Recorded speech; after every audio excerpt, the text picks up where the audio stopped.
Hagmann report for today. It is Tuesday, a very tremendous Tuesday that it is, January 21st, 2014. This is a live broadcast. I'm Doug Hagmann.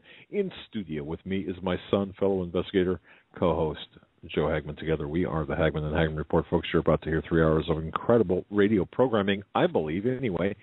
We're going to have Stan Dale on in hour number 2, Tuesdays with Stan, of course. And for our new listeners, I want to remind everyone we broadcast live each and every weeknight from 8 to 11 p.m. Eastern Time. That's our comfortable home slot, Eastern Time being the real time across the country. But anyway, 8 to 11 p.m. Eastern Time. You can find us on the Internet at HomelandSecurityUS.com. Also, we're simulcast on the Christians United Broadcasting Network there. The Hagmann and HagmannReport.com. Spell it all out, folks, to get the right URL. Thanks for joining us. Thank you very much for your belief and your trust in us. Now, I know I've got some critical emails today in my inbox. When I say critical, I'm talking about the time-sensitive, extremely critical emails. I've been out all day. It seems like, it's just, I'll get to them. Joe, it's just one of those days, you know. It's been one of those weeks, and I am very behind on my emails, and I did read many of them. I did not have a chance to respond. We had some housekeeping work for the show today that we were doing, I was doing, as you were doing other things for the show, and really trying to step up our game, aren't we? I mean, we're hitting this now with all cylinders. We're on all cylinders, both barrels, however you want to typify it. But folks, right now, for example, if you go to our webpage at HomelandSecurityUS.com, what we're trying to do is make this as easy as possible for people. We're putting up show summaries, of course, on the top bar there, the blue bar. If you just click on January 2014, all of our shows from the first to the present, hyperlinks to the WAV files as well as the MP3 files. Not a big deal for a lot of people, but some people like that. And we're going to keep that up and also work backwards with our archive. Some of our shows are so information sensitive. I mean, some of our shows. So we're expanding the infrastructure of our website. We're also going to be putting up upcoming shows. For example, tomorrow, Ken Shorjan is going to be on with us for an hour, anywhere between 30 minutes to an hour, to talk about the economic maladies which we face. And for those of you who are unfamiliar with Ken Shorjan, he came on with V. V was on last week, I believe, with Andy Sutton and Ken. And Ken is the writer for the Washington Examiner, or for the Examiner. And he is a Examiner.com, right? Very dedicated man to the Lord, too. Absolutely. We had an excellent conversation with him after the show. We did with him in V last week. That's right. And it's going to be a good show tomorrow. I'm looking forward to it. Some of the topics tonight I want to touch on. I was on Coast to Coast AM last night with George Norrie, talking a little bit, just during the news segment, but we had an expanded conversation off air talking about the Olympics in Sochi and what the threat really is behind that.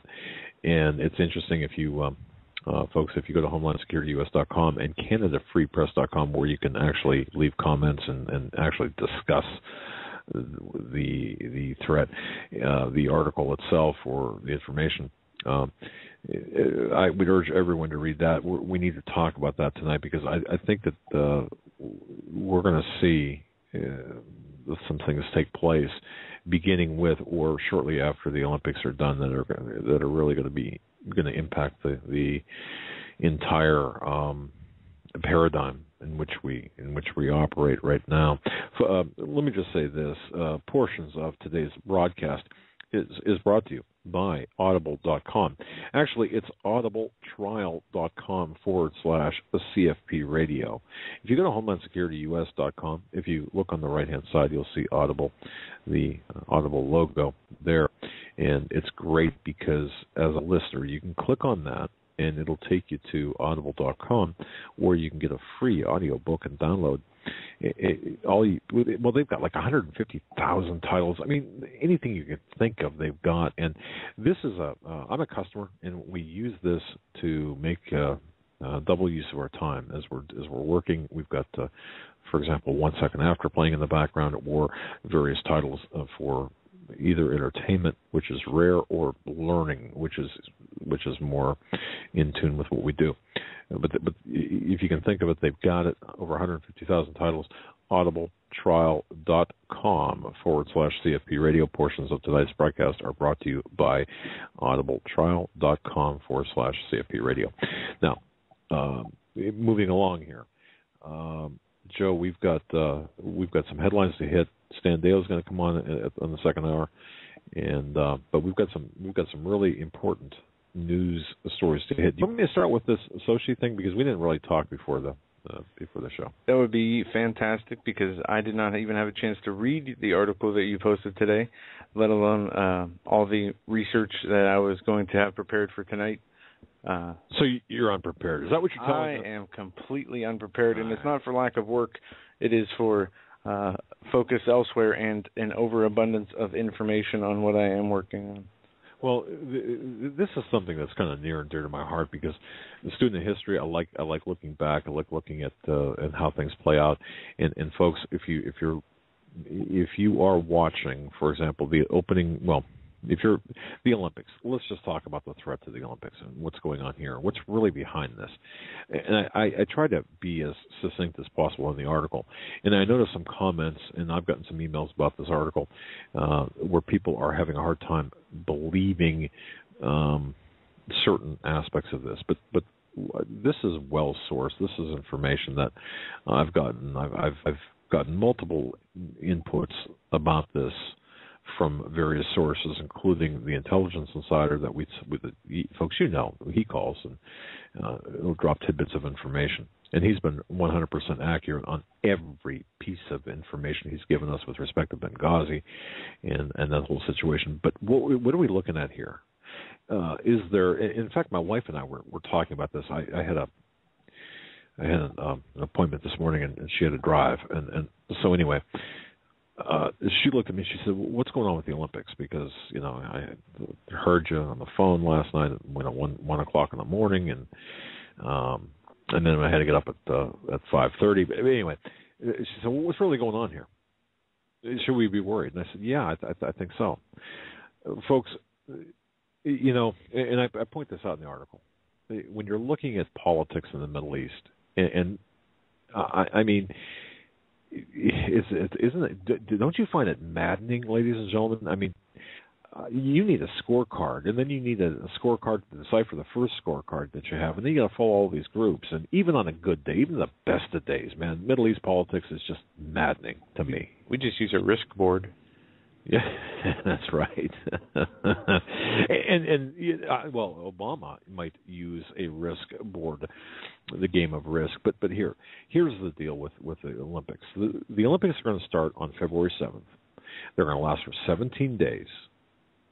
Now, you heard, for example, the widow threats, the threats of these female homicide bombers. Well, what's behind it? What's really? Yeah, the Black Widow. Right. And then a couple of weeks prior, the 6 people who were shot dead, 4 were in 4 separate vehicles that were full of explosives. Exactly. So what is really going on with the Olympics? Remember, if you're old enough, and I remember this, the 1972 Olympics in Munich, what happened there. Folks, you remember that? Where you had the Palestinian terrorists take over the Israeli, I want to say the bunks, where the yeah, I studied that a little bit, but I remember specifically, I was not alive then. I remember Atlanta. Okay, the Atlanta which bombing. Was nothing compared to what you're talking about, but that was an incident that was deadly. Right. Well, with the upcoming Olympics, here's the backstory. You've got Prince Bandar bin Sultan, or Bandar Bush as we know him. Remember Bandar Bush? Of course you do. Prince Bandar from Saudi Arabia. He's the Saudi intelligence chief. He had visited Vladimir Putin back in August, right? And you have to take notice too of what the events in Syria, what happened in Syria, how things were thwarted in Syria. The U.S., NATO backed off. They said, "Hey, Assad regime, they were responsible for this chemical weapons attack that killed." Well, the numbers vary, but the highest number looks like to be about 1,800 people, and of course, the plan was to put a NATO air cap or an air cap over north of Syria, all of which was to, in short, to topple Assad, install a regime friendly to or working with the Muslim Brotherhood, and of course do what they did all across the Middle East, Egypt and such, and then just take out Assad. Well, Prince Bandar had visited Putin back in August and said, "Here's the deal, Vlad. Here's what we're going to do. If you back off supporting Assad, then we'll make sure that there won't be any terrorist attacks during the Olympics." Putin was not amused then, and he said no. I mean, he was his own guy. Okay, he said just make sure nothing happens. He was not going to be subject to blackmail, and that's what it was tantamount to, blackmail. So, okay, if you understand that, so if you've got Prince Bandar bin Sultan, the intelligence chief of Saudi Arabia, if he can stop the terrorist attacks, what follows is he could also cause or facilitate terrorist attacks.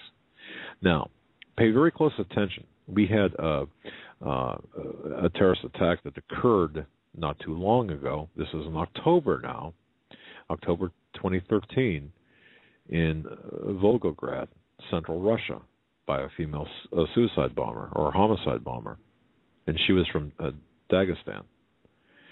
What was that all about? Well, this was to send a message. This was not your typical homicide bomber, I just want to go and kill myself and others for the cause. And a lot of people are trying to erroneously simplify the nature of the terrorist attacks, of the Muslim terrorist attacks. There are fanatical Muslim terrorists who will certainly blow themselves and others up for cause, for their beliefs. We see this happening in Israel. We see it happening in the so-called, erroneously termed, occupied territories in Israel. But that's a little bit different than what's taking place here. What we have here is terrorism in this form being used as a proxy by a nation state. In this case, the conglomeration of Saudi Arabia, Israel, and the United States. And you think, wait a minute, how does that work? Because that's confusing by itself. Well, this strategic alignment, the common factor here, thinking that the enemy of my enemy is my friend, the common factor here is Assad. The common factor is Syria. If you go back to Benghazi, what was Benghazi all about? And I know you're getting tired of me saying this, but terrorist video, YouTube video. Yeah, that's there. That's the ticket. And you should apologize to Susan Rice if you think different. Yeah, just get her on the phone. But seriously, what this is all about, it all goes back to Syria. It all goes back to this primary objective of toppling Assad, this Islamic Caliphate, this swath of land, this geopolitical prize in the Middle East. This is what this is all about. And people have to understand that the Obamas of the world, the Valerie Jarretts of the world, and all the people that are friendly with and doing the bidding for Saudi Arabia and the Muslim Brotherhood, they're not stopping. They haven't stopped in their quest to topple Assad and take Syria. So if they can use the Olympics as a game piece in this game of risk, they're going to do that. So that's what this is all about. Putin's not backing down in his support for, material support for, and other support for Assad. So you've got Prince Bandar bin Sultan Bandar Bush saying, okay, if you're not going to back down, then we're going to make life really miserable for you. Don't forget, too, Putin's got $50 billion, allegedly $50 billion. invested in the Olympics. Now, there's some issues there. You've got some allegations of skimming off the top of that $50 billion. That's interesting because I'm sure that I suppose that probably took place. But what other part's interesting with that? One has to wonder if maybe there wasn't some cash payments made using that slush fund for the Olympics, maybe to do something else with, and I'll leave that to your imagination. If you can just imagine Bandar Bush sitting in a room with Vlad Putin. All right. Now, having said that, is there? My wife said, "Just tell me, is there a threat or not?" Well, of course there is. Absolutely. You went through all this with her? No, she shut me. She was reaching for the duct tape as I was talking. She didn't eject you out of the car. I'd be surprised. No, she was. No, she did humor me a little bit because it did. Yeah, if you look at this as really kind of a larger or a part of a larger agenda, because nothing over there happens in a vacuum. Something explodes on the streets of Jerusalem. The shrapnel reaches, the Straits of Hormuz and other places in other countries. I mean, it's that big of a deal. It's that tenuous of a environment there, and I think people, once again, have a tendency to oversimplify the politics of terrorism. Much like, you can oversimplify what happened on 9/11. You can oversimplify what happened with the Boston Marathon bombings, and this does affect the Boston Marathon bombings. You've got to look at those now in a different light, because at the same time that they took place, what was going on with Syria? What was going on between Obama and the Saudis and Valerie Jarrett and the Saudis and the Qataris and all this? Of course, you had these negotiations and even bringing Iran into this. Because don't forget, Syria is the back door to Iran. And as I explained on one of the previous programs, if you look at a map and if you look at where Iraq is and where Syria is and the geographical layout of the land, what we're doing right now, what Kerry did in his travels to the Middle East over the first of the year, is said we're not going to stop. We're not going to meddle in the terrorist activity in the Al Anbar province. Well, the Al Anbar province is the very province where Fallujah is located, and that is, but by our hands-off policy, it's emboldening the Ansar al-Sharia and Ansar al-Sunni terrorist organizations and other terrorist organizations to actually attack, to open up another front, and to invade Syria. This is their second or third or fourth level plan when the first plan didn't work. And the first plan involved a chemical weapons attack that would have called for the air cap and over Syria and ultimate NATO involvement to topple Assad. You also have to factor in Turkey in this too. Notice Turkey has become antagonistic toward NATO, and now siding with more to Russia than others. And once you understand, and I think it would do everyone well to kind of look at this situation, and if you want to, I mean, there are other great sources of information out there, but under our investigative reports on our HomelandSecurityUS.com, if you look at the investigative reports there, if you open that up, if you click on special if you do nothing but do this, if you click on special investigative reports without going deeper into the menu, just click on that, you'll see a listing of articles about Benghazi. And if you study those articles and the information contained therein, you'll get to see the picture of what was really taking place that's leading up to today, and why this is so critical. This is extremely critical. If nothing happens, and I don't know. Certainly, no one has clued us in on whether there will be terrorist attacks at the Olympics. But do believe everything that I've seen. The potential for terrorism in Sochi is exponentially higher than at any other location at any other time in history.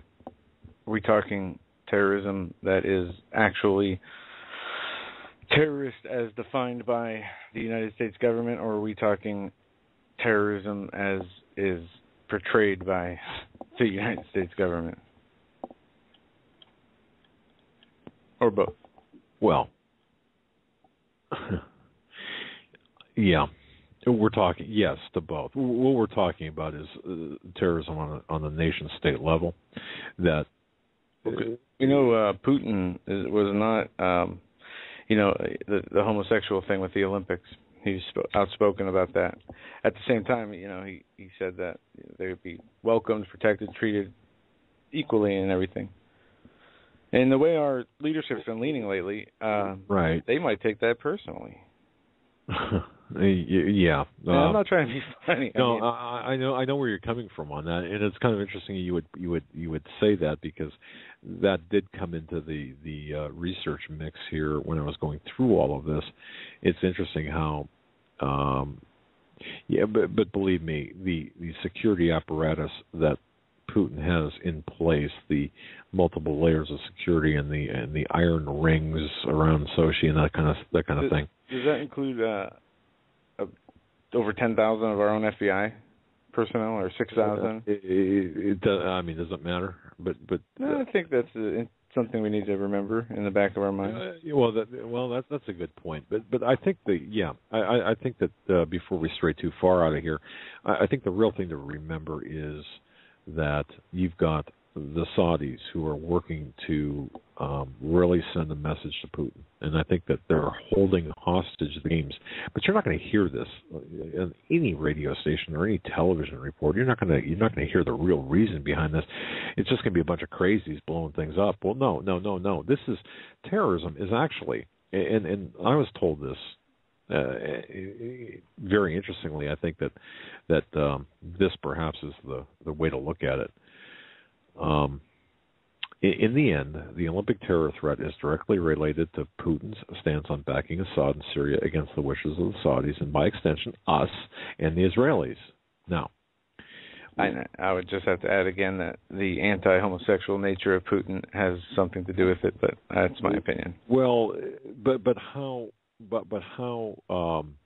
Okay, you'll notice that the I mean, they're attacking their livelihood, their lifestyle, their way of but life. You understand that the Muslim homicide bombers are not going to protect. They're not going to go out and with a bang to protect the absolutely not in favor of the homosexual agenda. No, but it would be the perfect double use for a terrorist cell. They would get what they want and And I was kind of being silly about the homosexual thing because people make such a big deal about it, right? But I mean, it's just amazing to me. We know that Russia in this southern province has had its problems with terrorism. What was there? 41 people killed not too long ago.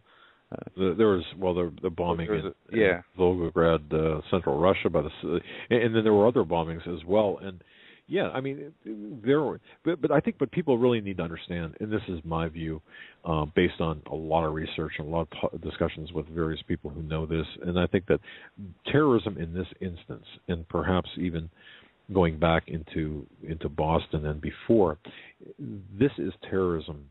This is a nation-state proxy war. Okay, this is not. I mean, these terrorist acts. It's a proxy war by another means. And think about that: an act of terrorism that is actually the work of agents of various nation states, such as Saudi Arabia, such as even America. We can't really insulate ourselves from this. If terrorism is a tactic, as we have talked in the past, terrorism is not a target. People say the war on terrorism as if terrorism is a target, like the war on drugs. Okay, but terrorism is a tactic, and in this case, terrorism is a tactic at the nation-state level. So it always troubles me when I see, and I don't want to pick out. Well, I will. For example, hot air. they'll have an assessment of the threat and say, well, this is what you get when you hold the Olympics in at this location. You get a bunch of Muslim crazies, and the venue is bad, and so on and so forth. Well, no, I mean it's much more complicated than that. It's very easy, and it would be very simple for me to just say, yeah, they're just crazy and they're going to blow themselves up, and that's the way kind of people look at it. But the depth, if you look at it in depth, and if you understand the politics, then you'll understand that the threat is even greater, and the stakes are greater, and the causes, the origins are greater. This is, I mean, people talk about the globalist agenda. This is the globalist agenda in works, in the working, in play. I mean, this is, seriously, folks, we are watching the globalist agenda at play. We're seeing the globalists move their chess pieces right now. It's kind of exciting to the extent that we can identify it and say, wow, what are we seeing here? And that's what the key. We're seeing. Because before, I mean, this is not something new, but the way that they're doing it now, the openness, the how rapid they are changing course and moving their pieces around, and the way that they're doing it in the open is something new. Exactly. And I don't want to trivialize deaths at all, and that's not what I'm doing, because but this has caused me and folks. The reason I say I use the word excited, because when I select something, or if I'm onto a trail, and I've gotten this way for 30 years, working cases. You know, if you're working a theft case, and all of a sudden you catch a break, and then suddenly you see, okay, now I understand, and then it's like the light bulb's going off in Revelation. You start following the trail. You're hot on the trail. Well, that always gave me like this big boost, shot in the arm. That's why I'm looking at this now and saying, wait a minute, look at Boston. Okay, how does Boston fit into this? Because don't forget who these people in Boston were, the two brothers. Well, it puts an entirely different complexion on that, as well as that Saudi national debt. Okay, there you go. Okay. Because I was going to ask you, do you think that those two people, the Zarnev brothers, were actually the people behind what happened in Boston? Yeah, I think it's a much complicated situation than that. I think that... I mean, I'm sure you don't have the answer. No, I believe that they were probably, just to answer your question, perhaps to the satisfaction of the listeners right now, I think that they were probably the operational assets of an intelligence agency that were tasked with a certain duty that they carried out, and then realized... Running a drill kind of thing? Yeah, and I do believe that they were running a drill or involved in something at a different level. I mean, their relationship with the FBI, to say the least, was very questionable. Then for the FBI to turn around after that Boston bombing happened and say, help us identify these men, even though they've been working with us for the last 5 years. And then they kill all their friends. That's right. And then, they they kill the one brother, rip out the other guy's voice box, and kill their friends. Well, some of that was hyped. However, just think and remember the intelligence insider we have that calls in. A good friend of mine, a man of integrity, knows his history, has been in some of the most incredible situations over the last quarter century. Believe me, oh man, talk about the Clinton years. Enough said there. But having said that, he often brings up the case of Richard Case Nagel in relationship with the JFK assassination. If you do nothing else but study that case, the situation of Richard Case Nagel as it relates to the JFK assassination, it's interesting because a lot of the television programs on Discovery Channel and History Channel, they don't talk about this guy. It's really kind of at best a footnote in the annals of the JFK history. However, this guy, this Richard Case Nagel, at some point understood that he was going to be the fall guy, like Lee Harvey Oswald. And we have to understand, too, that the planners of events like the JFK assassination, the planners of the Boston bombings, the planners of these various attacks, they've got their plan A and their contingency plans, and then they've got person A, person B, and person C. I mean, they leave nothing to chance. Well, it's interesting because Richard Case Nagel. When I really researched the heck out of it, and I went back to materials dated back in 1963 and original newspaper articles, and I mean I did the whole thing as much as I could, and realized that this guy at some point realized that he was a pawn in a very nefarious operation. So he goes into a bank and shoots a couple of bullets into a ceiling beam and waits for the cops to arrive. That's a very simplistic story.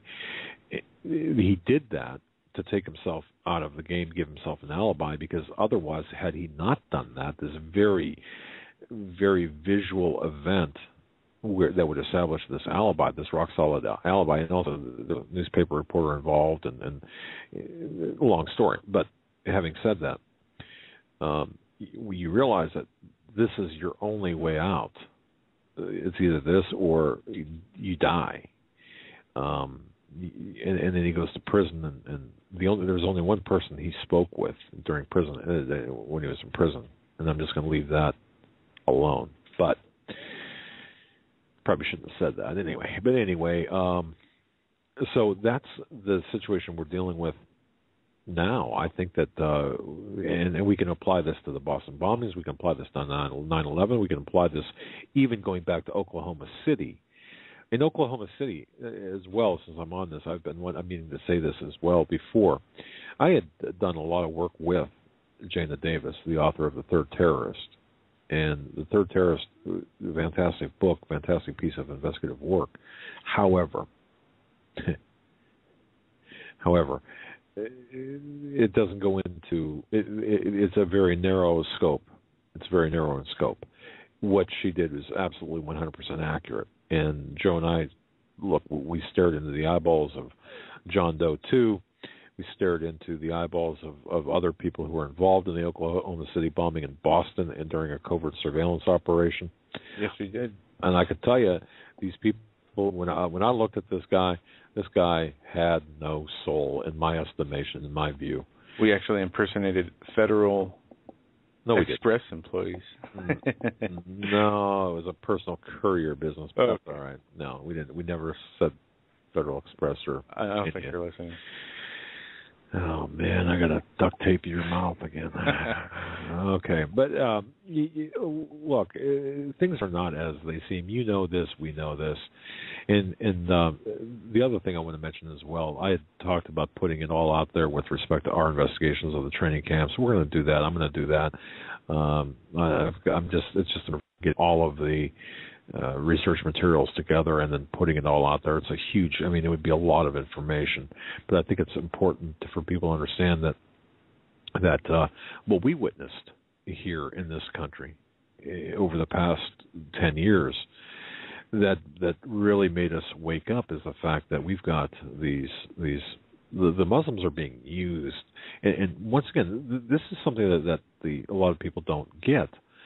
They'll look at the Muslims as just acting alone, and no.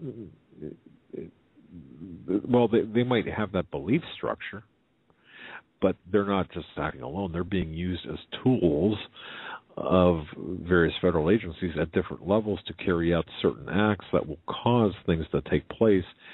It's the problem reaction solution, and they're being used because. Well, why? Because they're the perfect tools in this particular environment, whether it's 9/11, Oklahoma City, or the Boston bombing, or you name the event.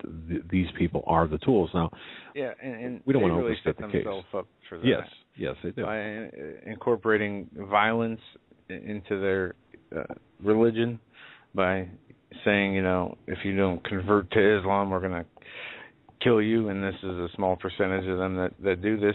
Even the former, and this is a story last week we didn't get to, but I want to find this. I have it right here. This is 9/11 mastermind now says the use of violence to spread Islam is forbidden by the Quran. Khalid Sheikh Mohammed, the mastermind behind the September 11 attacks, allegedly, is at Guantanamo Bay since 2006, and then he released a new manifesto where he said the following, that the Holy Quran forbids us to use force as a means of converting. Just thought that was interesting. Well, we can take that a number of different ways, of course, and looking at it from an intellectual analysis point of view. What caused him at this point to say that, Khalid Sheikh Mohammed to say that? I don't even know why he's in Guantanamo Bay. Well, I do. I know what they say, but if we really were to look at the facts, look at the evidence, if we even had the evidence to look at most of it, I mean, that whole situation, and I could be wrong. I'm not saying he shouldn't be there. I just don't know. So, okay. I mean, what proof, what court of law was he convicted in? What proof was brought against him, et cetera? You know, we don't know. So, but he's been tortured, you know, endlessly, I'm sure. Yeah, absolutely. Even better than Khalid Sheikh Mohammed, I think that we could probably look at the case of Anwar al-Awlaki, who was killed in a drone strike in Yemen. Now think about that. And his son was later killed, correct? Right, and don't forget he was a guest of honor at the Pentagon at dinner with the military brass after 9/11 when he was on the most wanted list. Well, the question here is why did we have to kill him? We had him in custody on U.S. soil on felony charges in 2002. Not only that, we had him in a dinner invitation. Well, yeah, I mean, you've got, but going back in time, if you look at it this way, if you look at it, how many people have watched The Silence of the Lambs, for example, that movie? What did the Hannibal say to Clarice? What was really the key with that? If you go back to the very first crime, that's where the information really. You go back to the first crime. You got to go back into history. Yeah, I haven't seen that, but I bring up the dinner at the Pentagon because you know how on cops, if people have warrants, outstanding warrants, they send out a bunch of free vacation giveaway. Come to the school gym 9 p.m. on Saturday, and then they arrest everybody who's there because they have warrants. How easy would it have been to just invite them back for dinner at the Pentagon? Well, exactly. But see, the craziness, the really twisted nature of what's taking place with our intelligence agencies can be exemplified, can be illustrated by the case of Anwar al-Awlaki. Khalid Sheikh Mohammed, KSM, it's a little bit different story, but you've got Anwar al-Awlaki where we know, I mean, we've got verification. And you're right, that dinner invitation at the Pentagon does play into this. But we also have Bandar, once again, Bandar showing up on the Truman balcony just 4 days after 9/11. Okay, talking about the Saudi, on September 17th, just 6 days after 9/11. And when all the flights were grounded. Right. The only people that were allowed to fly were the bin Laden family. But see, the feds had met with and interviewed al-Awlaki on September 17th, 2001. Let me correct what I said earlier. September 17th, 2001, 6 days after 9/11, and 4 days after Bush met with Bandar on the Truman balcony. Federal authorities met and interviewed al-Awlaki, but released him. So during that time period as well, we also allowed 145 Saudi nationals living in the U.S. to leave the country under escort, while all of us could not fly.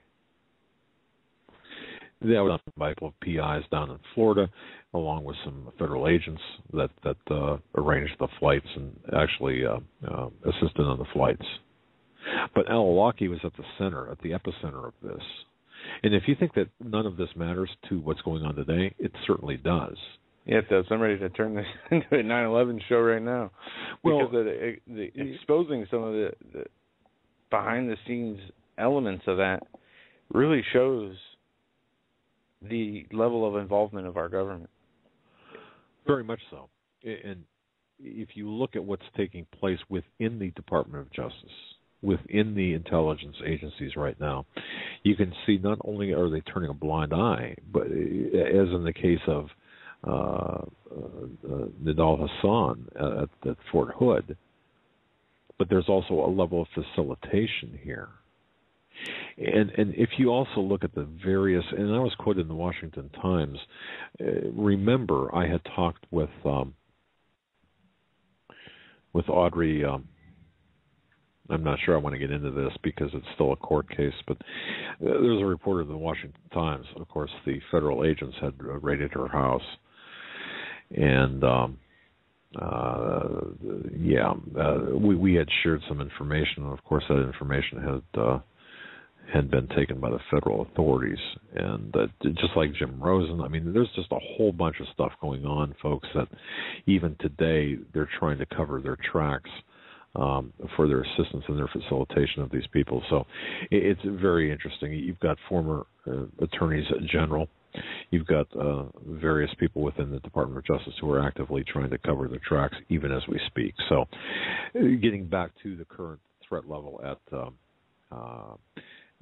Sochi, do I think that there's a chance, a possibility? I think that there's a greater than 50-50 chance of something taking place there. But what we have to pay attention to, and I'm very, very serious about this, is watch what takes place in and around Syria after the Sochi Olympics.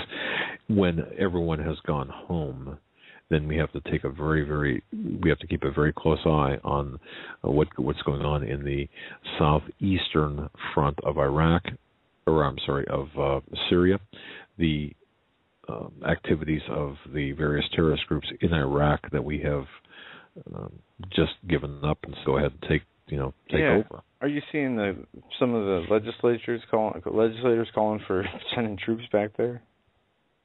Have you heard that? No, I haven't. Yeah, I think I'm not sure. Pretty sure it's the Republican side talked about deploying troops back into Iraq. To what end is my question. To what end did we expect? What did we actually expect to have happened in Iraq when we first went in there in 2003? I think they accomplished it. I think they looted what they needed to do, grab what they needed to take, get rid of what they needed to get rid of, and the rest was. I mean, what was the mission accomplished? George Bush on the ship carrier, and then you have a war 10 years later still. What, like you say, what did we accomplish? We know what we're doing in Afghanistan. We're protecting and selling the opium. Well, yes, and there was, if anything, I could almost justify, given the current, given the reasons that were given to the American people, one could almost justify some sort of an attack in Afghanistan. But the occupation of Afghanistan does not make a whole lot of sense unless you go to Paul Sperry's book, Crude Politics, I believe it's called, and you start understanding the marriage between the Taliban or the marriage between the Bush family and Aramco and others with the oil fields in Afghanistan, and then of course you throw in the poppy fields with that. So they're okay. So. That makes sense. But what about Iraq? What's the deal with Iraq? And a lot of people want to say, well, it's because Bush Senior, Poppy Bush, Daddy Bush was threatened. They tried to kill him, and of course, George W. Bush went after Saddam for that reason. I don't really buy that reason. Yeah, what's some death threats amongst weapon trading friends? Well, yeah, I mean, to me is extremely shallow in terms of reasoning. But so let's look a little bit deeper here. To me, that's like a website dedicated to just slamming Muslims and not looking at them being used as a tool for the globalists. They may be accurate in what they say in 90% of what they write, but just to focus on this one particular issue, is being disingenuous, I believe, to the larger. If you don't know what the larger game plan is, or what the larger plan is, and what the goal is, I think you're losing sight of. You've got blinders on. You're going down the specific rabbit trail, and you're limiting yourself to what you're talking about. This is just me now, and as I've matured in this 9/11 or the globalist agenda that includes 9/11, and there's a level of maturity that you've got to reach, because you've got to understand. At least this is how I look at it. You've got to take a look at what's going on and say, okay, does this make sense? And if it doesn't make sense, why not? Then you've got to identify the various aspects of things, and it takes time to research, and it takes time to understand, and it takes time to get to the point where, at least I'm at. It took me time, and there are a lot of people out there that are a lot further ahead, more advanced than I am, but we all arrive at that level of understanding at different times. And if we can help you there's a lot of people out there that are a lot less matured in this level of understanding than us. So hopefully we can speak to them and then learn from others. And this is what we try to do. So that is but the bottom line with the Olympics, the threat's real, and the threat does come from a nation state level, that being Saudi Arabia. And there was a comment made on my article saying, well, Israel does not want Assad taken out. I'm not sure who said that, or what book, or what website, or what information, where they're getting their information from. No, you'll find, if you look close enough, the statements made about Assad. They are afraid of Assad's army. They're afraid of Assad's chemical weapons capabilities. This is Israel now. So they are looking at the kind of like we look at in our section, the lesser of two evils. Afraid or threatened, would you say? Both. Both. They feel threatened by Assad. Because I haven't studied that enough. Yeah. It's like, okay, we know that there are ragtag teams of terrorist groups that would populate and control a Palestinian state. So we feel better coexisting with a Palestinian state than having to coexist with Assad, who controls an army and controls this chemical weapons capability. So you can almost understand the rationale behind what Israel is saying. But does that make it right? No, it doesn't necessarily make it right. But once again, understand what they're saying. Well, they're actually saying we prefer to take the devil that we don't know, but we suspect would have lesser capabilities than the one that we do know, so they want Assad out of the way. So the person who wrote that, the contrary opinion, and I probably would have maybe thought that had I not had the backstory of what's going on. Yeah, perhaps maybe that could be the case. But the fact of the matter is, this is layer upon layer upon layer upon layer of lies and confusion, and it's just crazy. So you've got to really get a handle on what's going on. And Susan Rice, Hillary Clinton, now John Kerry, Obama, Valerie Jarrett, they all have blood on their hands. Every one of them. And going back, George Bush, you keep going back in time. Sorry, but your political icon likely has blood on their hands. I don't think there's anybody that doesn't have blood on their hands when it comes to the Middle East. So, very interesting, the convoluted kind of situation. So please, folks, if nothing, it's possible that nothing could happen at the Olympics. It's very possible. God bless. Let's pray that does happen. But does that end the threat? No.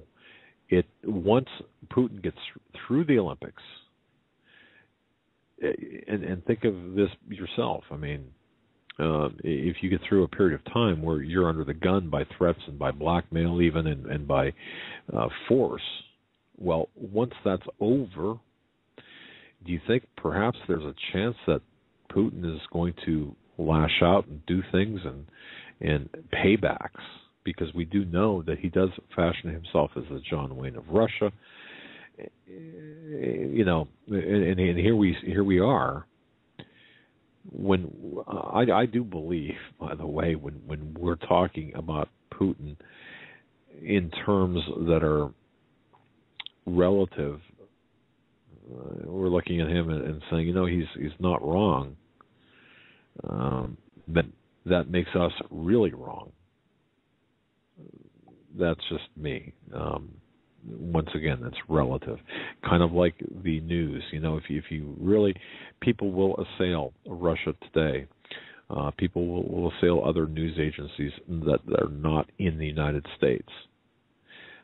But does that make the message that they're delivering wrong or incorrect? Well, once you peel away any agendas that might be associated with that, are the facts true? And if you look at the facts, you can learn a lot from this.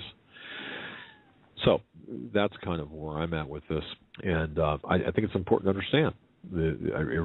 I believe it's important. And speaking of, and I mentioned this earlier about Benghazi, folks, the other part of Benghazi and how this is connected to Syria, if you look at John Brennan being part of our, being heading up our CIA, think about that for a moment. You've got a Muslim, a guy that's fluent in Arabic. I mean, that's fine. That's great.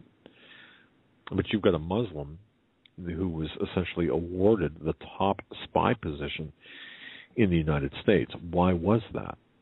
Well, look at the backdrop in which he assumed that position.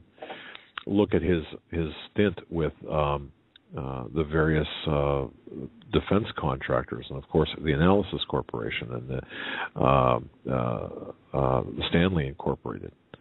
Look at the passport breaches, and I'll contend this, that those passport break-ins, in addition to taking information, I believe that they, the people who broke in electronically for the passport office break-in, I believe, based on everything I've been able to look at, this is my supposition, my theory, that they cauterized, or they, I shouldn't say cauterized, they cleaned up the passport of Barack Hussein Obama, because you'll know, or you can look at after it was made known to Obama and his campaign people that there was somebody took a sneak peek at his passport records. It was not until that moment in time when he admitted traveling to Pakistan. Not before. He never once admitted it. And it took a break-in, or the advisement of the break-in, for him to cause him to say, oh yeah, by the way, I did travel to Pakistan back in 1981. So there's a lot of stuff going on. If you look at the not too distant past, or even some of the distant past, this stuff relates to what's going on today. From Brennan to Benghazi to Boston. And I'm just at the B's. So there's a lot of stuff that in the backdrop. Really, if we look at everything, because nothing happens in a vacuum, we can see this really taking off, or we can see this kind of coming together. And the further back we look, the further ahead we can see. Well, you did a great job of covering that first hour. We did have some news to get into, but not too much in the way of things jumping out off the page that's important. But I do have a audio clip I want to play, and this made me laugh today. Now, on InfoWars, Alex Jones' site, apparently he did a video contest. I don't know when this was, and it was a TSA parody contest. A participant in the InfoWars, We Will Resist the TSA and NSA Tyranny, the $10,000 film contest, received a threatening phone call regarding his video entry late Monday afternoon from a man claiming to be with the TSA. Now, this is recorded here, and we're going to play the audio of this call. So, Alex Jones holds a contest for the best video parody on the TSA. Now, warning, there's some language here. Yeah, I don't think it's too bad, but there is a couple spots in there.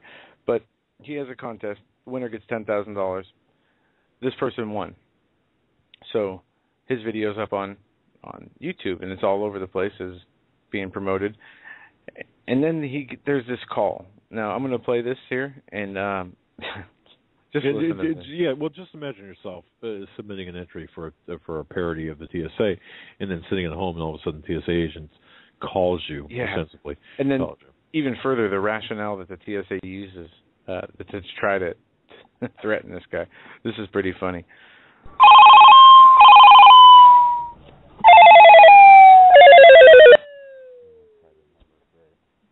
Sorry. My ears are bleeding. Hello, is this Mr. Kelly Blackwood? Yes.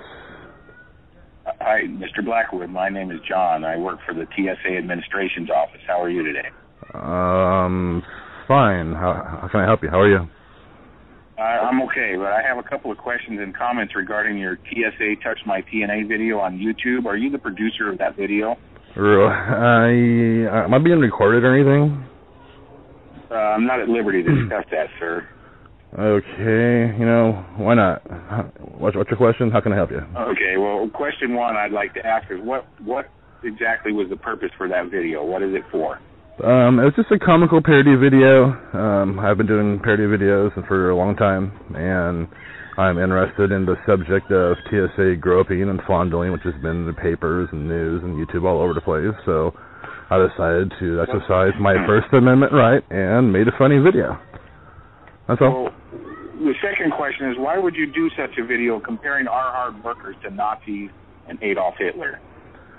Well, you guys are kind of dictator-like, and tell people if they make jokes about the TSA, you're going to arrest them, and it's plenty of video out there. I mean, no disrespect, there's plenty of video out there showing you guys doing all this crap, grabbing grannies and kids. Are you serious? My concerns are our workers are being portrayed as criminals when they're here to protect us from terrorists.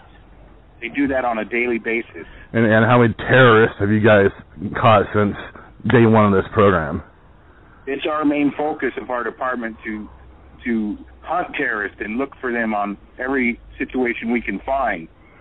And how many have you found? You haven't found any. Now, tell me how many terrorists have you stopped from doing any kind of plots against America? Since the we TSA... stop potential terrorists every day in airports all across the world. Really? What, Americans? Many workers have already seen them. They've already seen your video and find it very offensive. And our workers have families with children, sir. Really? How would you feel about it if one of their kids came across your video? The people that look like their parents groping people. Well, that really happens. You can go onto YouTube and type in TSA groping, and hundreds of videos will come up. Why does mine spark your attention so much? Are you serious? Fellow employees, we would like to request you take this video down immediately. And if you're not willing to comply, we will pursue getting your video removed from YouTube by all legal means and take you to court for defamation of character. Defamation of character? You guys are a bunch of child molesting and criminal perverts. Go ahead and take me to court. Go to hell. I don't give a crap. Do what you got to do. We're prepared to take action if you don't comply by this. Yeah, I bet. If you don't comply, they're going to take some serious action, I'm telling you. Why? Are they going to go extra deep and full cavity search at me at the airport next time I come there, or what? You can say whatever you want, but you can see your name flagged when traveling the airways. Oh, wow. I would take the train anyway, because I want to get groped by you perverts anyway, so you go ahead and do what you got to do. We've said what we have to say, and it's your call, Mr. Blackwood. Have a nice day. Yeah, kiss my ass. All right, that was the clip, and it is being reported as authentic, and we can't confirm that, obviously. I don't know why they'd make something like that up. It's not something really... That was my... It's interesting you say that. That was my first question. Was this an authentic conversation? It sounds... It does sound kind too good to be true. Yeah. And when I say that, I mean... I don't know. You think the TSA saying, we're going to take down a video of you portraying us as groping people because it's offensive, but that's what we do. We grope people.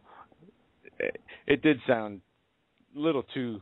Well, it was contrived, yeah. But on the other hand, if they are that stupid, oh man, I don't know. You know what? It's when I heard it, I thought it was worthy to certainly. We both thought it was worthy to play in the event that it does be certified as authentic, and this did happen. Can you imagine? Either way, it was for a laugh.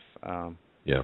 Because true or not, that's really how this is our society, the society we live in.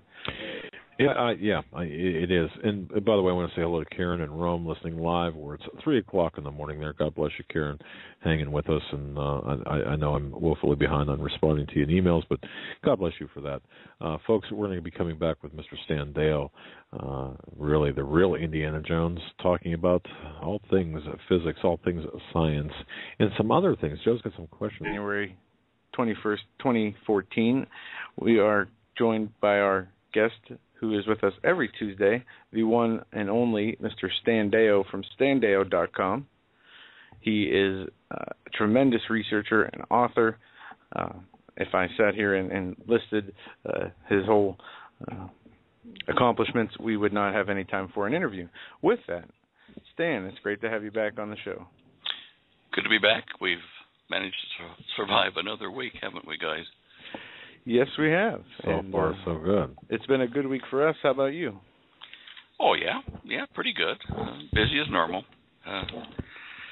Seems like never enough hours in the day. But anyway, we feel that way too. Yeah. Well, Mr. Dale, what's going on? What's on your mind today? Let's start out with that, if I can ask you that, because there's got to be a number of things that are piquing your interest and touching your radar screen. I don't know where to begin. I'm looking at around here at the temperatures. It's such a warm winter in some places and such an absolutely frigid winter in others. Over on your side of the country, I guess these sub-zero temperatures are going to continue with, another polar vortex at the moment? I'm not sure. But these things I expect to intensify now. I've been talking about this for a number of years, that as we approach the maximum instability in the sun, which affects our weather, that we're going to see more, violent extremes in our climate and in the short-term weather. And we're seeing that now. We're seeing fires and heat across Australia, crops being burned and dried out, and here we're seeing loss of cattle and stuff, due to they can't feed them, or there's shortage of food on the land because of the fires and drought. I think what we're seeing with these polar vortices that are dropping in on the States last few weeks, and with these kind of like vortices out in the North Pacific, that we're seeing the beginning of what I've been expecting. It's extremes as the planet's weather engine, its climate engine, ramps up, absorbing heat from the sun and various new frequencies and bandwidths. It's not a pleasant position to be in. It's like telling everybody, you're going to get wiped out by bad weather. You're going to get wiped out by bad weather. Prepare. And then at the end of it, you've prepared sitting on a mountain there all by yourself, because those that didn't prepare aren't there anymore. And that's kind of the way I'm starting to feel now, is watching all the people that didn't listen, face what's upon us. And Stan, it's interesting you bring this up, because yesterday we talked about preparedness and spiritual, physical, and things we need to do. And one of the things I wanted to ask you is, we see a lot of people who are, still not aware of the situation, the dangers that we face as this government continues to become more tyrannical. We see people who are waking up but don't know what to do, and then we see people who are understanding and have a plan or plan on doing nothing. And a question I wanted to ask you was, when you and Holly are talking with somebody about preparations, how do you approach it in a way that you do not scare people away or even overstate your case? Yeah. This has its origins in the conversation that we had in our program yesterday, where, let me just clarify this just a tad. There are numerous people out there who will say, look, there are Russian foreign troops, whatever, on our soil. And yes, that's a fact. There's mutual aid training going on, but and there are other things that are taking place, but it seems like a lot of people have a tendency to focus on that dust cloud out in the horizon, with that the threat that's a threat, yes. However, they're missing the territory or missing the real estate space between that distant threat, which is still a threat and it's valid, it's legitimate. However, they're missing they're lacking attention to what's going on here and now by focusing on the more distant threat, which is much more dramatic, and people cannot really see. If you're not awake, you can't see that distant threat because you can't even see the threat that's closer to you. So, for example, I was watching Red Dawn yesterday. I mentioned this. Saw like 15 minutes of it. And there's a lot of people who are adhering to that Red Dawn scenario that, hey, we're going to be invaded in this, but that might be true. There's going to be a lot of things that have to happen between then and now. And not necessarily time-wise, but event-wise. I'm not sure how you feel about that. I just want to kind of interject my 4 cents there, Joe. But Stan, go ahead. Yeah, well, the Red Dawn scenario may well be upon us. I mean, like you, I've been hearing rumors and seeing some possibly valid photographs of Russian troops here at, the local army base. But if they're sending in UN troops to control us, if that point approaches and we're looking at some sort of martial law or UN enforced civil patrols or whatever, I assume that they will be foreigners, coming in and will probably speak with accents that are weird and maybe even have a little blue beret on or whatever, which to me means that they'll be a clearly defined target if they come after any of my stuff or my family, if you get my drift. And that, is... I do, yeah. Sorry, go on. Well, I guess in the context in which we were speaking yesterday, for example, when and Joe mentioned, talking to a family member or friend, kind of giving them the lay of the land in terms of the threat matrix or the what we're facing. It's difficult for them. For example, it's one thing to grab your neighbor or your family member and say, you know what, we're facing this threat, we're facing this external invasion by people, yet and the people get frustrated because the messengers get frustrated because the other people can't see it. Well, the reason they can't see it is because while that threat is legitimate, several things, a number of things have to, or ostensibly should happen before that does come into play.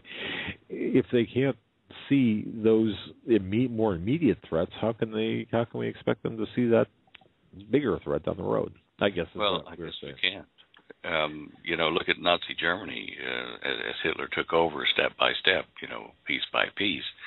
And it's kind of the boiling frog syndrome, until the water is absolutely at you're going to die temperature, the frog doesn't know that it needs to get out of the way of the storm that's all around him. This is not new. During the early days of the Civil War here in the States, there were parties, people with picnics and carriages going out to see the first battle between the North and the South troops, not realizing, of course, that they're going to be right in the line of fire, and there could be, side effects of troops fighting each other that would interrupt their picnic while they're above the battleground. Then there's, others like in Gone with the Wind in that same period of time, looking at the smoke on the horizon and then suddenly saying, oh, this might be real. They might be coming here, the foreign troops or the northern troops at that time. So it's something that's endemic, and I suspect that to a degree we're all kind of suffering from that, and will suffer from that for a bit, no matter how much you've prepared or whatever, mentally and physically and whatever. Until the moment is there and they're virtually on your doorstep, it's not going to be real. It's still an abstract. And as I say, those of us that are pretty much aware of what's about to happen and what is happening will still suffer a wee bit of that, knowing when to say they're here, we need to take action because our government's not on our side. It's a strange thing. You say, how do you witness to people about these things? Well, Holly and I kind of do it not face-to-face because we're doing it on the internet and on radio shows and stuff like that, which is kind of preaching to the choir in a lot of cases. With some of our friends and neighbors and family members, we have approached the subject. We're not delicate about it, but you pick a current event or a current situation in the news that affects people in the long term, like we're warning people about, and if whoever you're trying to tell that to is aware of that circumstance, banking or food shortage or crop failures or unemployment. Unemployment's a good one, actually, if you're talking to people who lost their jobs, because that's near to their pocketbook. They do pay attention to that, and on that common ground, you can then lead into the cause of it and things like that, and then what you could do to insulate yourself if it's not too late already in some people's case. So that's how we look at it. And Stan, correct me if I'm wrong, but primarily the United States has been the enforcement branch of the United Nations for the most part. What you're saying is that it would be a China and Russia type deal, teaming up with the UN. Well, would it have to be something like that? Because the UN doesn't have an army that they can just come in here. They can bring their guys with their blue helmets, but they're not going to get too far alone. They would need support from nations that have military might. Well, yeah, and I assume that these foreign troops that the UN would bring in would have their own identifying uniforms so that they don't harm themselves. It's also good for them to bring in foreign, non-American type enforcers, because they would have virtually no qualms about shooting Americans. They blame us for a lot of the world's problems anyway. And you can see that would be a better soldier, is to get one that is oblivious to our ways and has no sympathy for us. But they would still probably wear a flag, wear an armband, wear a blue helmet, no matter where they're coming from, to separate themselves from the local troops, local militia, whatever, so that they don't shoot their own troops. That also makes him a good target. So that's what I'm saying. Just thinking that myself. But no, we're seeing. I saw a report today, and I'm not sure if you had seen this also, about the East Coast, or no, not the East Coast. Let me rephrase that. FEMA accelerating preparations for a pandemic. It talked about FEMA is looking for contractors to supply 40-yard-sized dumpsters for disposal of contaminated biomedical waste during a national emergency. They had a request for, they had a posting at FedBizOps website asking for feedback on the waste removal industry. Also, in this article from InfoWars, they talked about other things that they would need and have for a certain time period, scrubs, supplies. Yeah, prefabricated housing units, things like that as well. Yeah, and this one was more, this requisition seemed to be more geared toward an actual biological pandemic. Yes. And you got to wonder, I'm sure they didn't throw away all those gray caskets that we've seen for, nearly a decade, stacked up in various places near funeral homes and stuff like that, where you could put two corpses to a, to a box, and then, so those are probably still stacked around waiting to be used. And when you request 31 million doses of, like pediatric flu vaccine, that tells you it's some sort of a, pandemic that they're expecting, or, biowarfare that is brought in and delivered by some vector.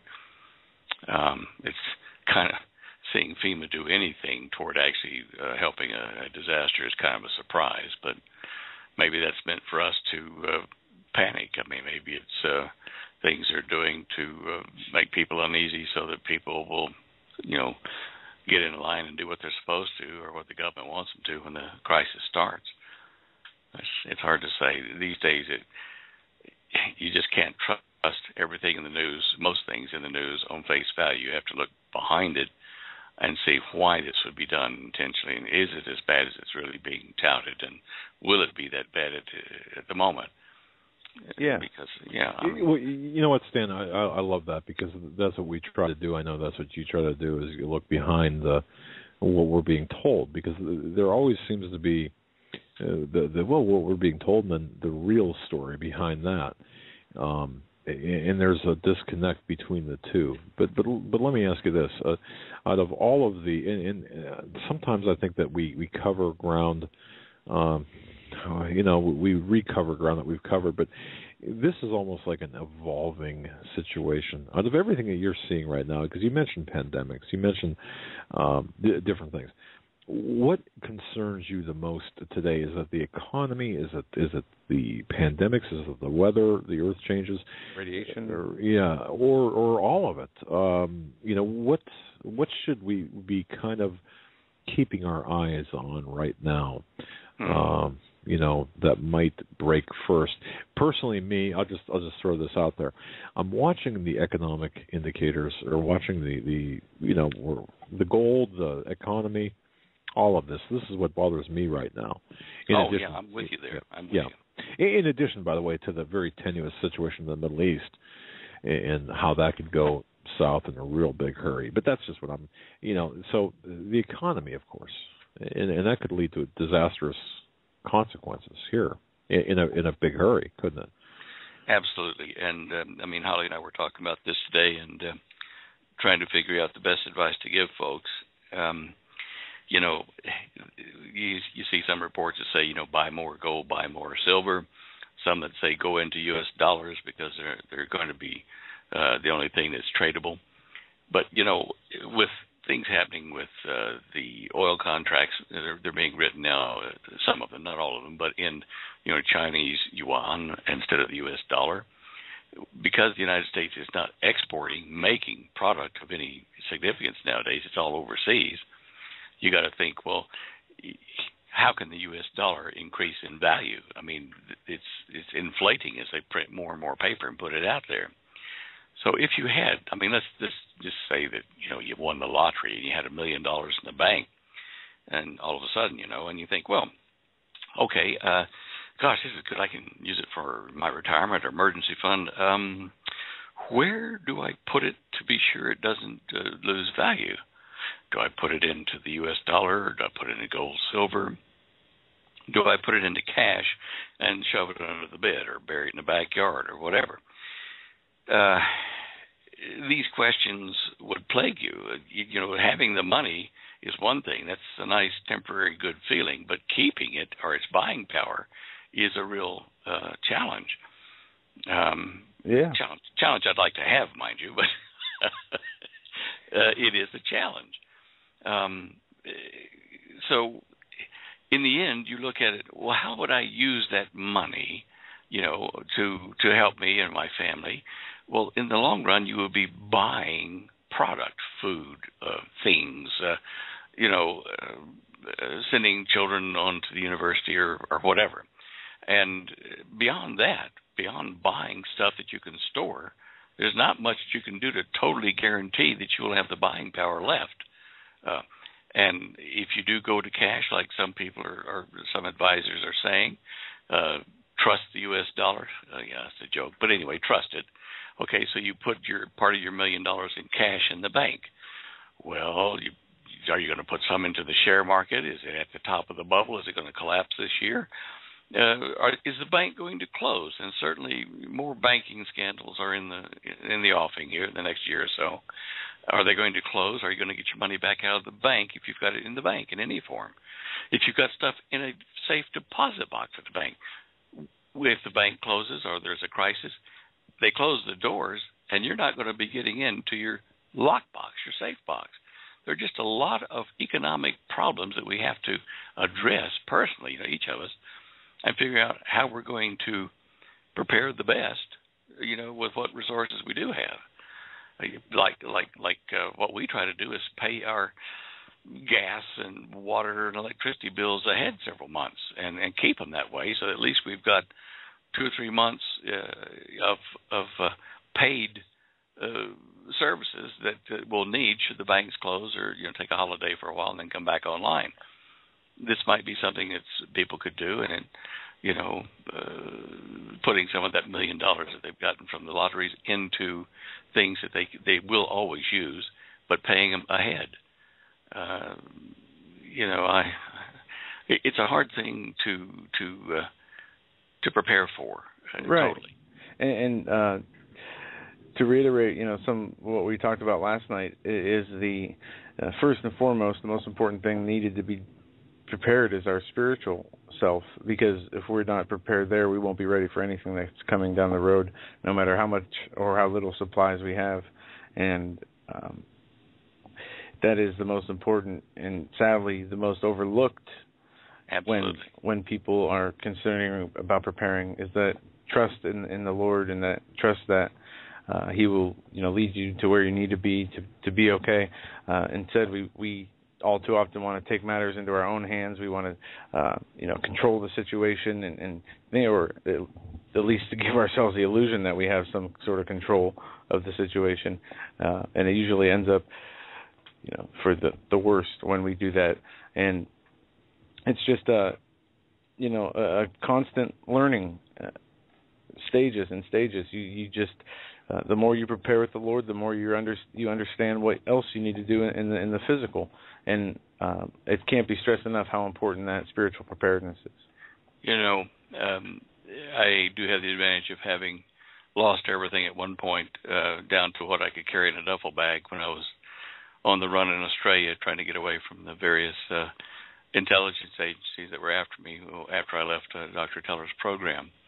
And when you start unbundling yourself of things, an amazing thing happens. You feel very relaxed in a lot of ways. There are ways to get food. There are ways to get a bath here and there, not as often as you might like. But I did notice that I was less stressed by a lot when a lot of the societal pressures and economic pressures of having a home and job and business were removed. The one stress that didn't get removed was whether or not they were going to catch me and kill me. But other than that, I did feel a great burden lifted off from me, as I didn't have a lot of things to take care of, didn't have any assets to worry about. I'm right there with you on that. Holly's just reminding me here. She said, "Yeah, but that was when you were 20 some odd years old." And she says, "Now then, at your age, if you try to do that, your bones would ache and and back, and yeah, okay, they would." But, you prepare as best you can. But in the final analysis, like Joe was saying, you trust the good Lord to provide what you need. And I guarantee you He has done that for me in the past, where I was obviously aware that was the hand of the good Lord doing it, providing food, a meal, help with a flat tire in the middle of the desert by, a guy that had to be up late a mile down the road working on his race car at a one-horse gas station. So, I could go on and on about this, but I do agree with what you were talking about last night, that spiritual preparation is tantamount, because in the end they could take everything. If they treat us like they did Nazi Germany, well, they'll be taking all your possessions, and you'll be lucky to get out, with the clothes on your back. So you've got to prepare yourself for that eventuality as well in your mind. Absolutely. Stan, switching gears here, I saw this article today, and I was kind of taken aback by it. The EPA decree shrinks the size of Wyoming by 1 million acres. Have you seen this story? No, I'm just trying to. Okay. Is it a new release or what? I just threw it in your Skype box. Okay. It's from CNS News. It says, "Why is the EPA altering state boundaries in Wyoming, reversing over 100 years of established law?" And it goes on to say, apparently the town of Riverton now falls under the jurisdiction of the Wind River Indian Reservation. It's not obviously sitting well with the governor's office, which is urging the EPA to reconsider its ruling and respect the rule of law. Now, a couple problems I have with this. One, how is the EPA allowed to set laws that would determine boundaries of the United States?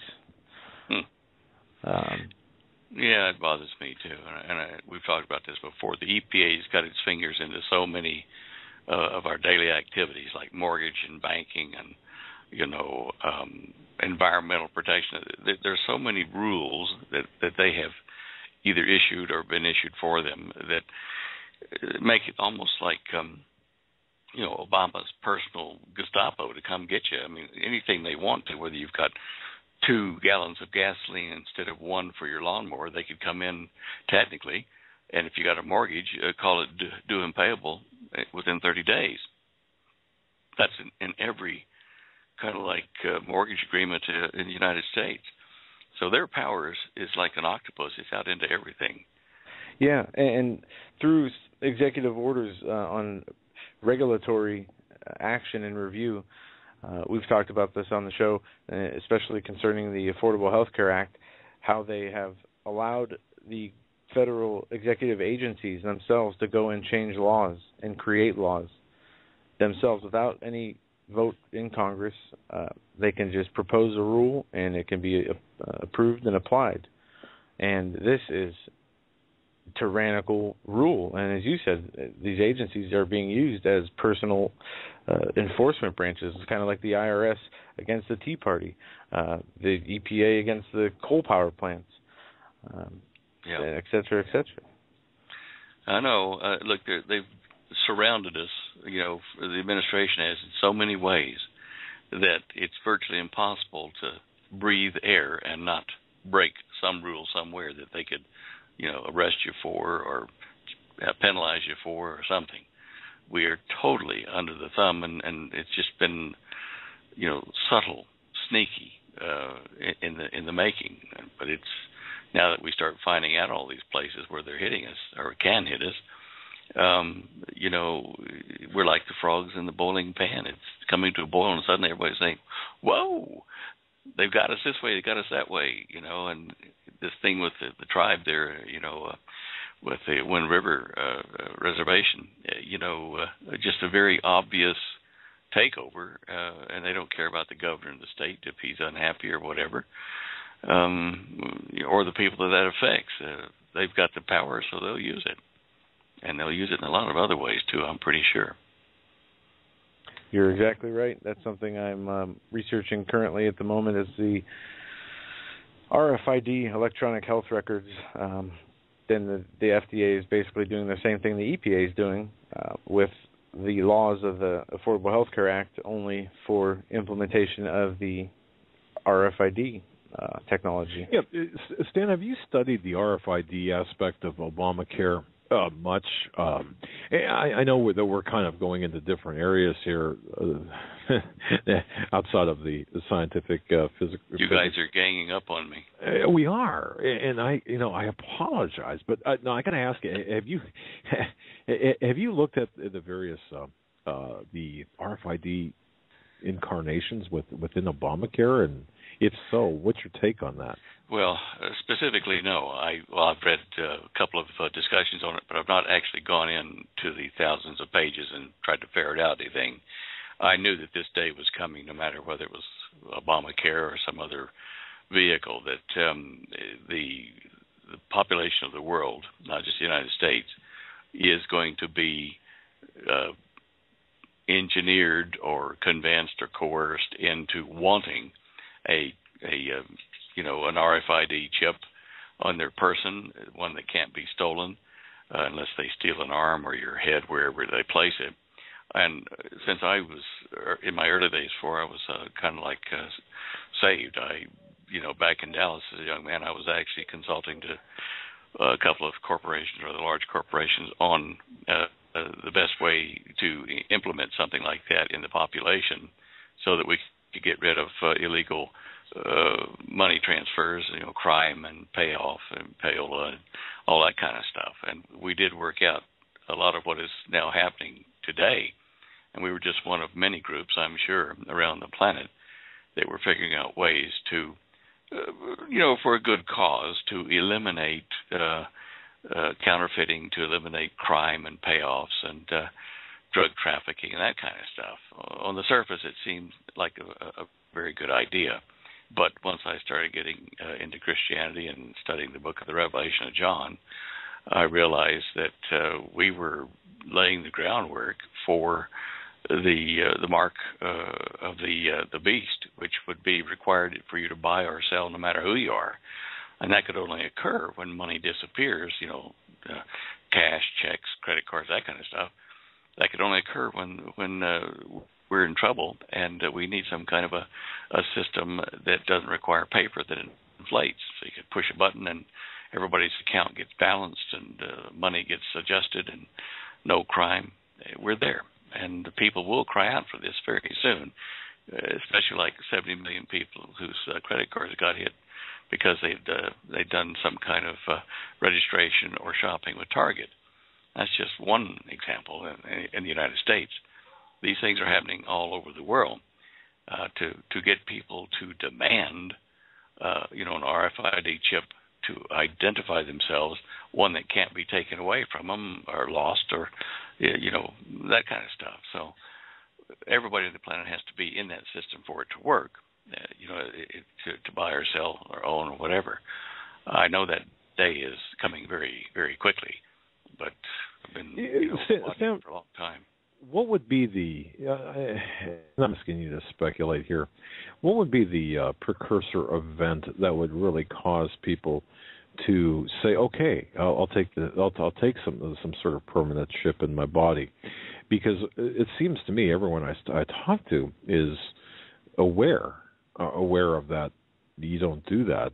You shouldn't do that. But I guess if you're hungry and you're looking at your daughter, your 6-year-old daughter, just going hungry or whatever, it's easy for me to say that, but I don't know. Look, there will be triggers for each person. Be peculiar to them what will finally make them want to do it, but. Let's face it, you could be a Christian with all your bills paid, your mortgage paid, and supplies and whatever, and the government says, okay, well, there's a land tax we're issuing in your county or your state, and you have to pay that. Well, by the way, we're not taking cash, credit card, or checks. You have to have an RFID number like the rest of the country is going to, or we will resume your property. We'll take it over. At that point, you will lose everything if you don't take that RFID number. And Stan, you make an excellent point here, because this is something that the Bible speaks about, and people don't, a lot of, including myself, did not think this way until it was pointed out to me that what better way to have a Christian to steal their soul. It's one thing if you just kill them, you turn them into a martyr, but by wearing them down, as it says in the Bible, the wearing of the saints, by putting them in positions to where they have to make choices that are just so terrible that they're looking at death or conformity. They can steal so many souls that way, because so many people being in the flesh and of their own willpower will fold. Yes, and one of the reasons the Bible warns about not taking that number is because you will be giving authority to the organization or to the computer system or the political system that institutes that. You'll be giving them authority to act in your name, and any crime they commit, which is going to be a lot, you'll be a co-respondent in that when God judges. And so that's why it says don't do that, because if they kill Christians or Jews, or if they take property away from people,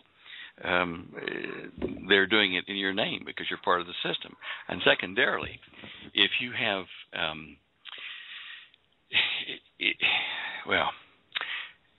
if you have resources that you, as I say, are all paid up, and you don't want to lose them, that makes you want to go to that system, but you'll know that you can't, because not only are you giving them the authority to act in your name and things like that. Hold on. Sorry, I was just having to quiet a dog here. That's all right. You can put him on, too. Bella would certainly join the conversation, I'm sure. The other thing about the mark or the number that is dangerous is that it gives control of your life to this organization, as well as acting your name, it controls what you can buy or sell. And at one push of a button somewhere on a computer system, they can deactivate your number, and you will not be able to travel, buy or sell, do anything in the system unless it's by barter, under the table somewhere with things. And so they can tell where you go, by looking at your consuming habits, what you like. They can build a psychological profile, know where to push you. And certainly for Christians, this will be, a little harder for them to find things to blackmail them with. But for politicians and others that aren't believers, you can see that they'll find out where they spent money on, too much booze or drugs or, sexual activities or things that would put them in a bad light in their political position. So they can exert tremendous power just knowing what you buy and sell, where you get your money, where you spend it, and how much you do in the various activities. They'll know everything about you they need to know to totally control you. So, again, a reason not to take that. And the third reason is probably because these chips are having rare earth metals, like there might be some iridium in them, depending on how they make the circuits. These things will eventually cause a reaction in most human beings. They will. It's a metallic salt or a metallic, oxide there, that may cause infections and cause boils and sores to pop up on your body because you've got that chip. And again, that does agree with biblical prophecy, saying that there will be sores break out on the people that do that. It might be due to the high frequency, in the gigahertz range, whatever comes from that chip in your body to be read, damaging your tissue, creating cancer. I mean, there are just so many reasons to say, no, I'm not going to be numbered like that. I mean, God told even in the Old Testament, Israel, don't count or number your people. That's not allowed. That's for God to do, not for you to do. And as I say, I've said before, I'm not against a global government where everything is uniform, exchange, dollars or, yuan or whatever, or uniform rights. But I am against any entity or group of people that set up a world government as a dictatorship and, in essence, imprison you as a slave. Jesus doesn't do that and will not do that.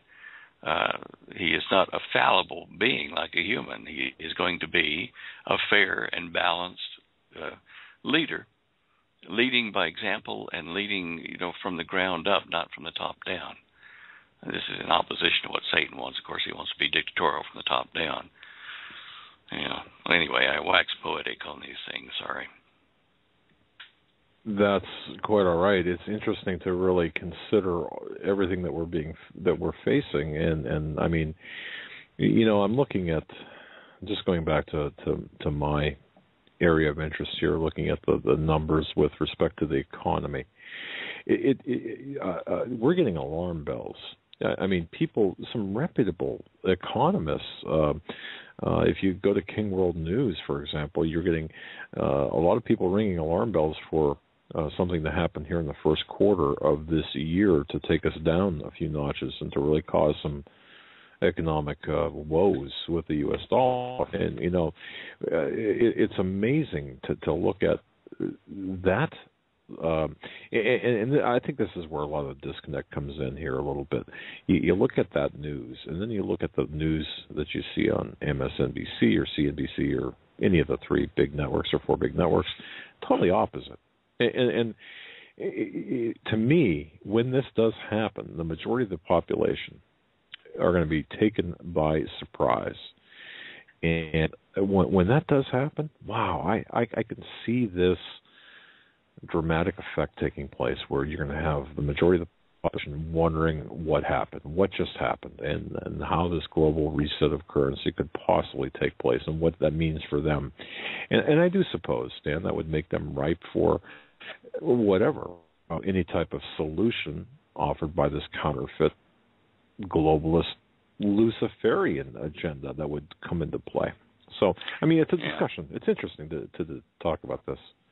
Have you been to your bank and actually seen the little brochure that you can ask them for about reporting to the Reserve Bank should you deposit a certain amount of money into your account? Oh, I heard about that. How much did they just lower that, or what happened? Talk to me about that. Well, I went to Vector Bank here, where our business account is, and they freely handed me a pamphlet and explained it to me and said that, and this has been a couple of months back now, but they said, look, if you put in $10,000 or take out $10,000 or more from any of your accounts into cash, we have to report that at the end of the day to the Reserve Bank. And I said, well, okay, then we'll split this over 2 or 3 days. Oh, no. No. They said, no. Our computers watch for that. It's a pattern they look for. And so if you put in or take out, $2,500, $3,000 a day and wait 2 or 3 days or a week and do it again, they're watching that to see if they're seeing a pattern of you trying to get around reporting, ostensibly for, drug illegal activities that you might be involved in. But realistically, they want to know, if you're preparing where you shouldn't be or something like that. It's one of those weird survival prepper type Christian people. But hey, Joe, closed down the operation. Closed down the operation now. Stan, do you know if you were to have maybe 10 bank accounts? Yeah. Is that part of their system? Do you know if it spans to just any activity that you do due to your Social Security number, or is it bank specific? Well, it's more individual specific. This NSA computer facility, the 1 million square feet or whatever it is over in Utah that's being set into operation now, is only one of several of these type of large computer centers that are already in existence and being used here in the States, and I'm sure in Belgium and other places as well. What they have the ability to do, and you've seen this if you watched any, police or NCIS or, the type things on TV, they go to check on John Doe here who's suspected of a crime. Okay, quickly type in on their computer, what are John Doe's bank accounts? What are his participation in various corporations and trusts and holding, and it all just comes to play there on their screen. And they've had this type of software for, probably 30 years. And it draws little lines out in a circle showing everything that you're connected to, people, banks, trusts, family. And they can push on it, on a screen at some point around that circle and say, okay, well, he's connected with this person. What are they connected with? What are they in common? And the computer just goes zip, and there it is. So, yeah, it's the individual, and then the individual's association with various corporations, organizations, banks, whatever, at the touch of a finger. And this is where we are, even without having a cashless society, RFID-driven economy. It's here now. Going back to the bank issue, because this is of interest to me, especially from my background in chasing theft and fraud and stuff like that. Mm-hmm. At what point do they... how do I even ask this question? At what point do they stop looking at that? For example, let's say you're, my stepson. He has a private courier business. It's doing real well, but he's got a very heavy payroll. He grosses a lot per day. However, he pays out a lot per day. So, what stays in the bank account is very marginal, very slim. But right. Now, and I was talking to him about this here this week. He began to make deposits of $2,000 and $3,000 a day, and at the same time, he'd write checks against that for payroll, for different expenses, gas, and all that stuff. So, I guess my question is, what you just said about that picture that the bank creates, is that over? In other words, how do they differentiate what's legitimate and what's not? And if you're trying to circumvent that $10,000 deposit rule, do they? Well, it depends on how you hide it. But if you're a member of a family trust, your name is on that trust deed, and it depends. Most of these legal deeds and instruments are now being digitized and put into the computer system so that they can have the computer program source out all the links, and that's what it's all about. Is building up a database that they can search. Okay. virtually impossible now to hide your income outgo, whether it be in cash or checks or whatever. It's not really their business, but they are doing it. So it's that FinCEN unit, the Financial Crimes Unit. That oversight. As Stan said earlier, we're going to have this RFID chip soon. We're not going to have to worry about that stuff. So, well, yeah, for our benefit, it's for the children. Well, Stan, one thing to extend beyond the banks, I got to tell you this, and this, folks, listen to this because this might happen to you one day. I'm prescribed medication, which for a variety of things, and I had gone to a dentist and got a prescription for a medication. It wasn't a narcotic; it was actually an antibiotic. But I was taking an antibiotic for something different. Okay, no, I don't have STDs. Okay, just Joe, put that no. Okay, so but that said, my wife took the prescription to a pharmacy where she was shopping at the time instead of taking it to a regular pharmacy. Well, pretty soon I get a call from the pharmacy saying, "Wait a minute, you can't do this. You cannot. What are you trying to do here?" And once again, this was an antibiotic, not a narcotic. And they were saying, "Well, you're already taking an antibiotic, and you're asking for another one here. You can't take both at the same time. We're just concerned for your welfare." And I'm thinking to myself, first of all, how did Giant Eagle know what I'm getting from CVS Pharmacy? Two different, totally different pharmacies. And I wasn't trying to hide anything. My wife was there. She, why make two stops when you got a pharmacy right there? Just hand the script over, and so right there is a kind of an illustration of how things are connected. So from banks to pharmacies to grocery stores, they're all connected by computer. I was astounded when that call came in, and it was and right away I felt guilty of something. And I wasn't guilty of anything, but I felt guilty of something. I didn't know what it was, like I was trying to pull something over on somebody. And it made me feel that way.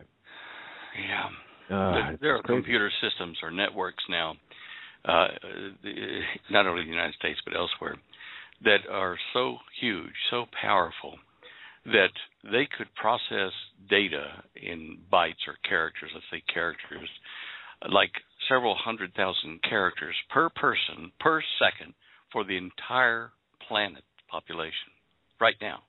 That's what we know about.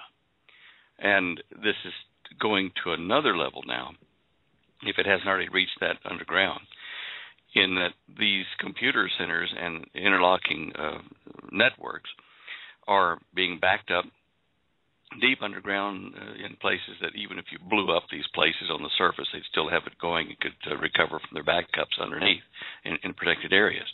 But they're becoming so big and so all invasive into the people's lives and countries and world economies and balances all over the planet that the next step for them is to let the computer decide what's important on a global basis, having provided that computer with a program that makes it act like a living being, in that it can decide what information it needs and go get it and build scenarios and take actions on its own within the limits of what they've set for it. And I'm wondering, that this is called artificial intelligence, but since I have read tech papers on the fact that, in fact, it's even in just the normal press in the last few years, where they've been experimenting, computer companies and chip companies, with taking living nerve cells and putting them on silicon chips so that they can interface with living things with a digital computer. And by the same token, it works in reverse, where they have a living set of cells that process information similar to what we do in our brain, our nervous system. When you get something like that, you've truly got a beast. Yes. And when they talk about 666 and all that, I don't know what that has to do with a beast, but we're talking about an artificial life form that has tremendous overarching power over the entire planet. And this is now possible. And Stan, I don't know if you saw the same video clip I did, but there was a YouTube video about the President's Brain Initiative, and part of it, he talks about, how they're mapping the brain and they're going to expand and do all these different things. And then the second part was either a professor or a scientist speaking about how these computer chips interface with brain tissue and naturally grow together. Yes. And it talked about how, you could have it set up so you have a rat in San Francisco and a rat in New York City, and basically if their brain tissues were hooked up to the same chip, the rat in New York City could send a signal that it's thirsty, and the one in San Francisco would go get a drink. The one mind type. Well, I don't know. I mean, I don't know how they would go that distance unless they figured out how to tap into, telepathy. But it's possible. I mean, even without all the chips and stuff, we know that, for over half a century, we've known that you can take a mother with a mother rabbit with a brood there, and take one of her young rabbits away to some other place and start herding it. And they could see on the ECG of the rabbit mother's brain, she was concerned with what was happening to her offspring. It was out of sight, out another location completely removed, but was being hurt by some process, and that was immediately passed to the mother by some means that just kind of etheric, but it did happen. They've done this a number of times. The interesting thing is, we were just talking about this here today about forgetting things. Holly and I are getting to the age where we start to forget the odd thing. And she found an article saying, well, look, the human brain has a finite capacity for what it can store. And I do believe that, because when I left my body in an out-of-body experience, nearly dying, my mind expanded immediately as soon as I got out of the body. I was like in a tight shoe. And I could store and sense more things than I could in the body. So in these bodies, we're finite, brain structure, finite storage. So if we can put a chip into our brain, that is tied into the internet when we, pull our left earlobe or something, and it hooks us up to the internet, we then have a brain capacity, storage, and research expanded greatly. It's like that new TV series on the dish called Intelligence, where they've put a chip in that guy, and whatever he does, I don't know how he cues it, but he can be on a case and say, okay, your name is John Dobbs. Okay, John Dobbs, got you here. Got all your profile in my head, because he's hooked up to the internet live through that chip. And this is really running behind, I think, what they're actually doing. It's going to make it already. It's hugely invasive. They don't have to use lie detector things anymore as such. They can use a 19-electrode array over your head, like for normal, brain monitoring, and they can see various portions of your brain react when you're telling a lie. They can. I mean, I've seen the test with the EKG. EKG? Yeah. Anyway, the electric measuring. I can see when a person hears a noise to the left or a light flash to the right, the left and right sides of the brain react, and you see intense frequency in this side bouncing over to the optic side on that. All these things bounce around inside your brain. You can see it. That's incredible, actually, when you think about that. I know the technology. I mean, I watched the technology with lie detectors evolve. I watched the technology with voice stress analysis evolve. But by the way, Stan, I got to ask you about that. What do you think of voice stress analysis? I know that's it's kind of a left turn here, but I got to ask you. Have you had much experience with voice stress analysis, and is it a good detection device for? I don't know. I truthfully, I haven't had that much experience. I mean, even the Native Americans, the Indians, they had a number of the tribes had a way to see if someone was telling a lie to them, and they would take a bowl of water and sit it on a stable place on the ground so that the water was not vibrating, and they'd tell the person they're going to interrogate to put your finger into that bowl of water pointing toward the bottom, but don't touch the bottom, just put it in the water. And that way, if the person started to slightly shake, it would make the ripples in the water, and they could tell when they were lying, or excited in what they were being asked because of the shaking in the surface of the water. Very sensitive to slight vibrations. And that was their early form of a lie detector, just basically analyzing your vibrations of your body, your minor twitchings. So voice analysis might follow along the same avenue. Right. Right. And we watch people, their body language. In fact, there's a couple of good interrogation schools, even for private citizens, to go through, and how they, for example, if you're talking to someone and they happen to look up and to the right or up and to the left, it's indicative of either memory recall or attempting to fabricate a story. And it's really interesting how this plays out, and I know that people are thinking, well, why are you guys talking about this? But it does kind of all connect. And the other thing too, and I've got a question here from Walter M. out of looks like Madison, Wisconsin, wanting to know. Okay, here we go. So the question, when you were talking about the internet, do you think that with all of the potential bad that the internet has, the potential nefarious uses against us that the internet could have, is that why, for example, programs like ours are allowed to stay on the air? I mean, the internet still exists because the internet is being used as a tool by patriots, by constitutionalists, by Christians to get the word out, but it's also being used on the flip side. I guess, it's kind of an open-ended question, I suppose. Yeah, I guess it is. It's a good thing and a bad thing. It's the increase of knowledge that the Bible spoke about, and with the increase of knowledge comes a corresponding responsibility. And our governments, the organizations that are collecting and massaging this data on everyone, have a responsibility that they're not accepting correctly. And we're the same way. I mean, you can go on the internet and poke information out of it about your neighbor, his mortgage, birthdays, life, death, that sort of thing, which is really not right, for you just to go do it, but you can do it. That's one thing I, as an investigator, I would never do.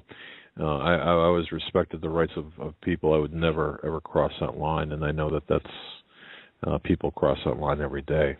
So, and we, I guess we have this moral compass, but others don't. It's amazing. And Stan, I don't know if you're still there. Somebody dropped off the call. I hope it's not us. Can you guys hear us? Out there, and okay, there we go. Can we? Are we on? What just happened there? I don't know. All right. Let's see here. Okay, yes, we're getting yes. Yes, you can hear us? Wow. What happened to Stan?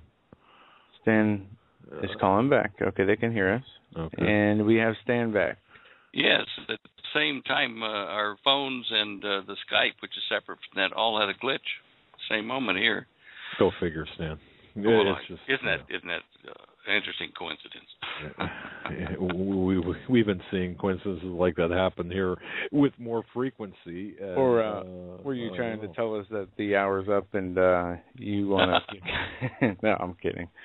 No.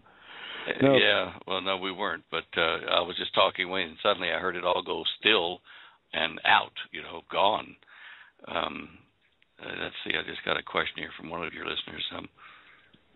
Let me see.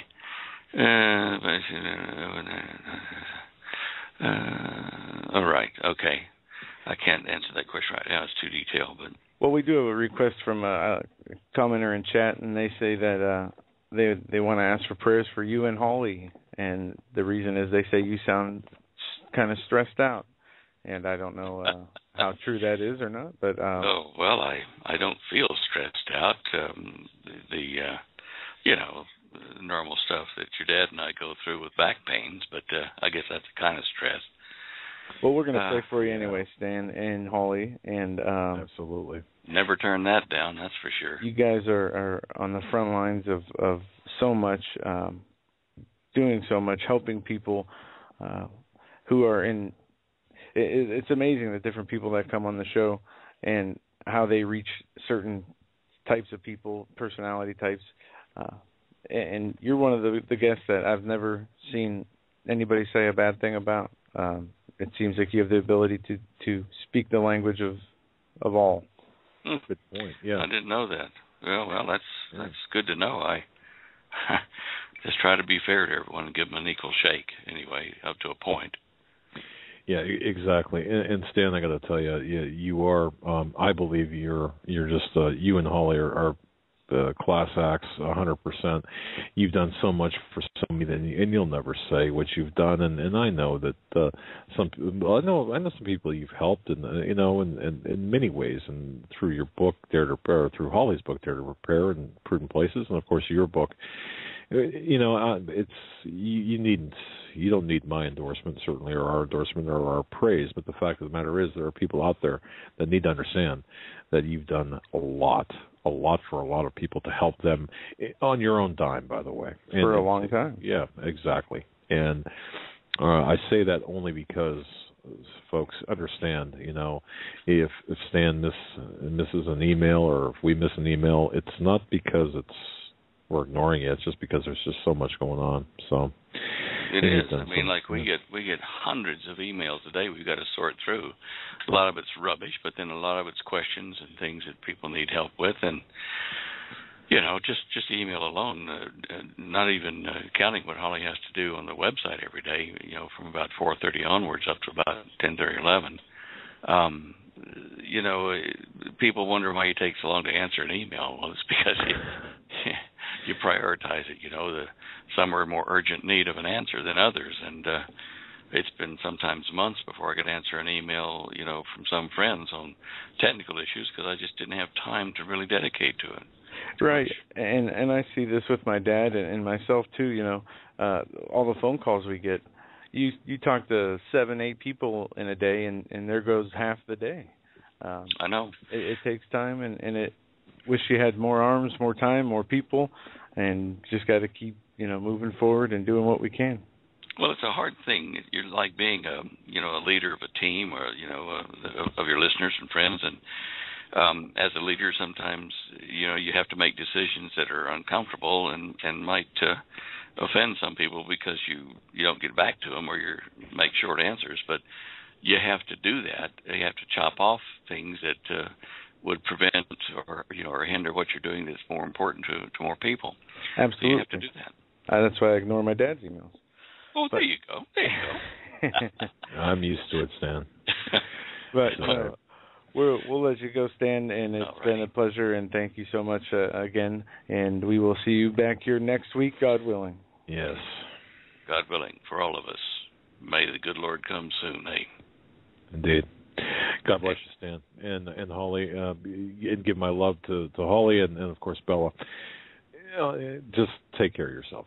All righty, guys. You do the same. Bye-bye now. Bye-bye. Folks, that was Stan Deyo from standeyo.com. That's standeyo.com. Visit his website. Visit his and Holly's website. I can tell you, she's up at 4:30 in the morning putting up headlines, news stories. It's just an incredible labor of love that she does. So, wow. In case you don't have the book Dare to Prepare, now's a good time to get it. Dare to Prepare. The Cosmic Conspiracy. Prudent. Stan Deyo every Tuesday is on second hour. He was just with us. If you missed it, go back and listen to the rebroadcast. That conversation with Stan, we get a lot of questions when Stan comes on about earthquakes and about various things about physics and about scientific matters. But changes, but this, and ladies and gentlemen, I ask you this, okay, because right now, and I really feel in my heart that we're entering into a pretty precipitous, pretty dangerous time in our existence here. Look at this American spring, for example. I want to digress a bit because I want to just really talk to everybody and kind of just tickle your intellects here, because now think about this. We mentioned this for those who are not familiar with the American Spring. It's a plan to protest and a plan of action against the government, against their illegal actions. Well, it's an occupancy in Washington that would last a number of days, and have a number of phases. And there's several concerns. I mean, we were looking to see, if this is something that we should get behind, if this is something that is possible, if this is something that would be helpful.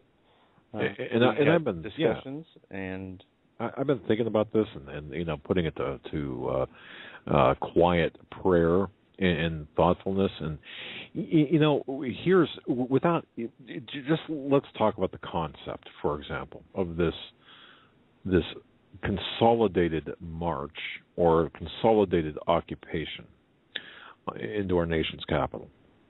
What are we going to have here? We're actually going to have one group by one leader in one city, that being our capital. Now, at first, you look at that and say, well, that's what we need, correct? Because we need to fight back. But this consolidation, you go back and think about the Tea Parties, regardless of what your political leaning is. If you don't agree with the Tea Parties, or it doesn't matter, but just think about the Tea Parties. Were they effective at all? And I think I think they were. At least I would say yes. Okay. Because even though the leadership of the Tea Party, the people who ran and got elected in the 2010 elections, went back on just about everything they said, the people never lost their hope. They stood up for freedom. They stood up for the Constitution. They stood up for what is right. And they did not do it in a violent, a negative, despite what you might see on the mainstream news about racism and terrorism that they call them. Well, and that's my point. I suppose, were they effective? Yes, I think they were. But the bottom line, perhaps not so much. But where did their effectiveness lie? Their effectiveness lied, in my view, from the lack of central leadership. That and the message and the True. Yes. The foundation of the movement, because it was based on what is right for the people. It was based on liberating the people back to the way that it was when this country was founded. Freedom, not to be taxed to death. The freedom to, move around the country without being molested, right, etc. Right.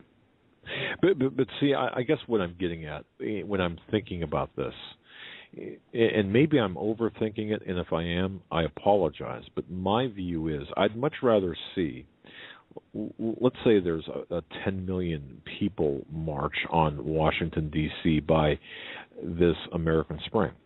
That's great. But I'd like to see 1 million marches. Instead of 10 million march, 1 million marches. The diversity of leadership. So the leadership of the group cannot be co-opted as easily. And that is a very significant and excellent point, because so often, truckers movement, truckers to D.C. What happened to that? There's 100 others. Somebody will always try to take co-opt in the front, get in the front, co-opt it, Yep. And their egos or their pride or whatever it is, maybe their past, maybe it's not even something they did intentionally, will tear that down and will ruin the whole movement, whether from within or from without. But that's my only concern, and I think looking at this from an intellectual point of view, as much as I can, with whatever intellect I might possess, I'd much rather see a much more diverse, decentralized movement. Now, I don't know how to accomplish that. I'm clueless. I've got some ideas, but in terms of actually getting it done, perhaps you could have a diverse number of groups, for example, on a specific day or a specific time period. Right. Go, but you have maybe each city have a body of 50 people, right, that decide everything. No one is in charge. No one is a chairman. Therefore, there is no leader. At the same time, if anybody tries to step up to control things, the people can disband and disassociate from that person. And this goes back to even the concept of policing, for example. Back in the back in our early history. We didn't have police departments. The police, we policed ourselves. There were various law enforcement officials, but they were used for serving writs and things like that, court instruments. They were not to eke out justice. No one was pulling over your horse for going too fast. And I'm making a joke there, but you get the idea. We're looking at something here that I believe we need to do something to take our country back, take it back from the grips of tyranny, to walk it back. And I do not believe when people say resistance is futile. I don't believe that. I believe that we're called to be resistance, to be the resistance. Where I'm concerned is, and this is not about the American Spring, this is about everything in general. I'm just thinking that we need to... Yeah, you're right. And because when the time period we're living in now, when the belief and our faith and our walk with the Lord has become in itself resistance to the world, not because we chose to resist, but because the world has changed, that we have no other choice. We have to resist the evil and call it out. And I think whether you're listening to this in the UK or if you're listening to this in whatever country you might be in, you've got the same. You've got the same issues facing you as well. It's not like what's taking place here in the United States is unique on a global level. You've got the same challenges that you've got to address. So that's just something, folks, I want to toss out there for discussion, stimulating discussion.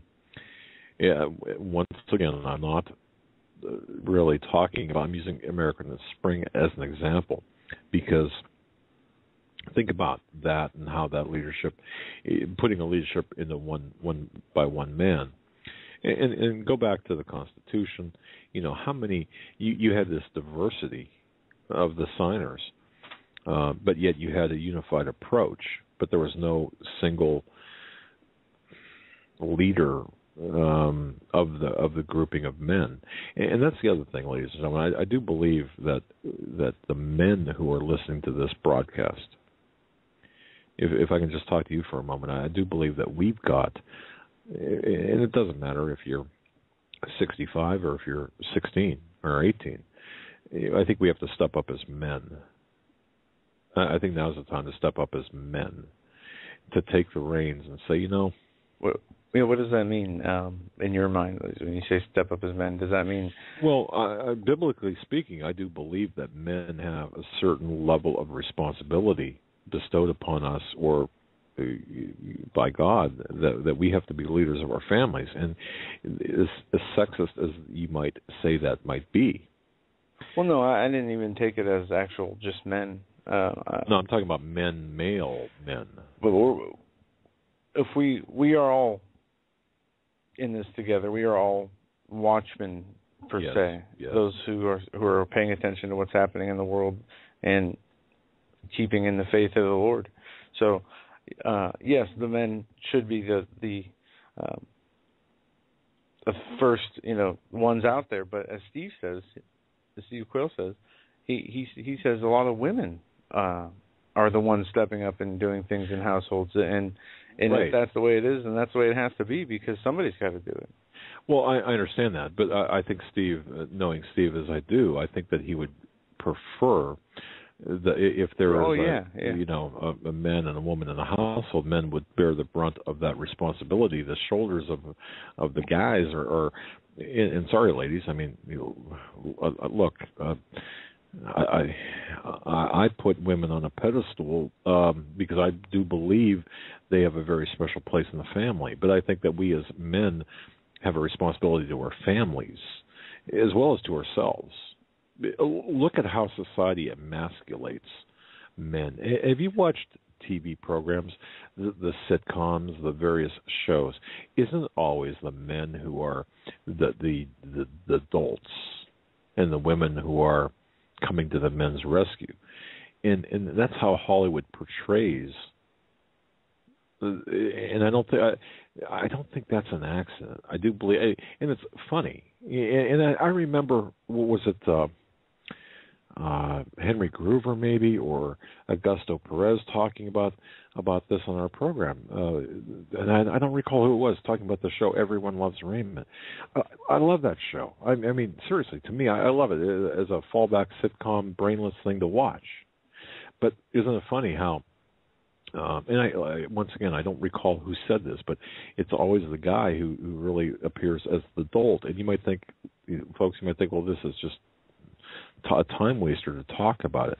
No, because I think that society today, through television, through movies, through even just anything, they emasculate the male of the family and make that person feel like they're, make you as men feel inferior.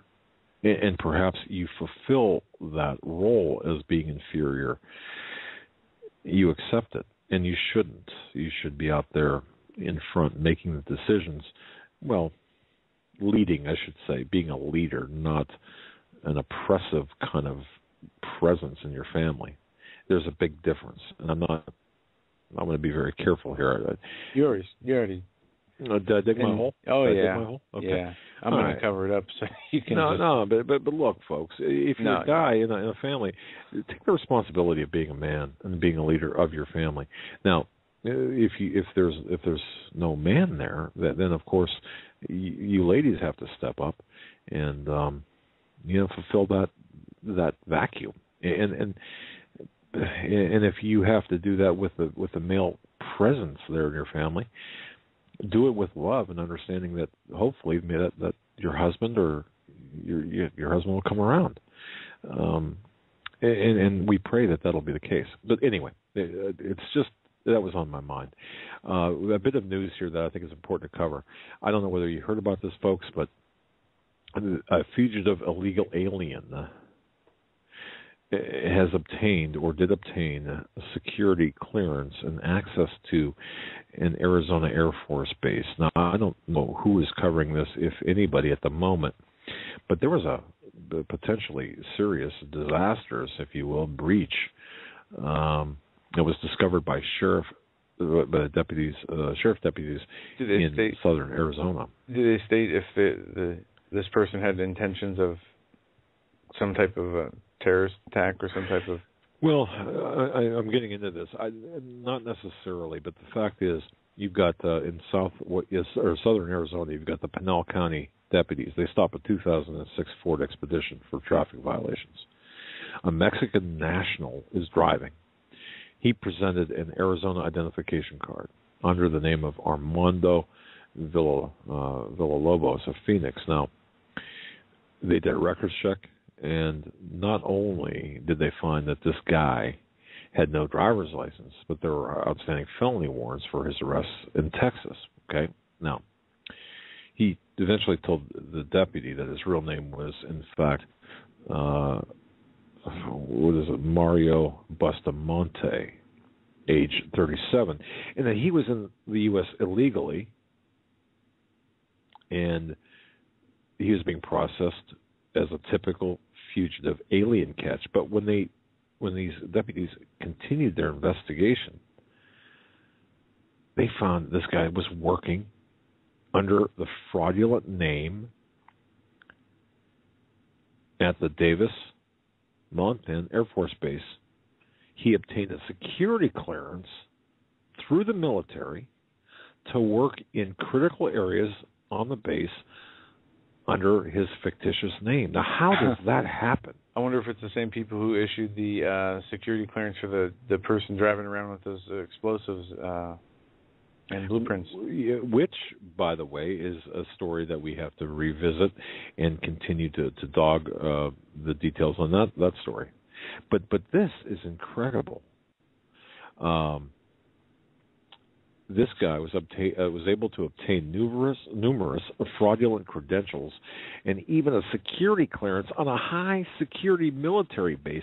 It certainly begs the question, Who else has access to our secure military facilities that might have sinister plans?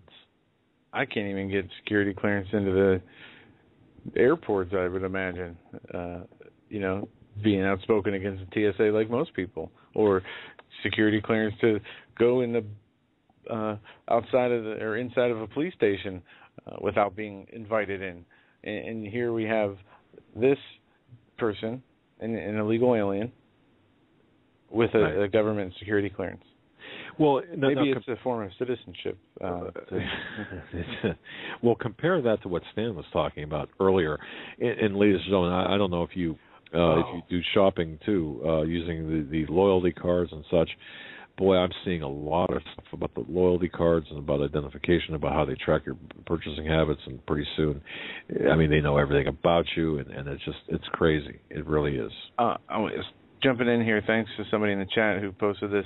I saw this article yesterday. DHS gave Muslim Brotherhood VIP treatment, no TSA pat-downs. Oh, yeah, that's been around for the last week or so. Okay. Well, this is kind of in the same context of what you're talking about, only in a different way. But this just goes to show you that the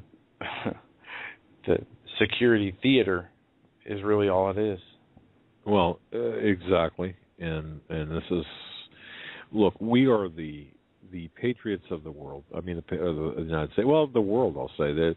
But especially in the United States, we are targeted. We are, if you are a Christian and a constitutionalist, heaven help you, because you're on numerous lists.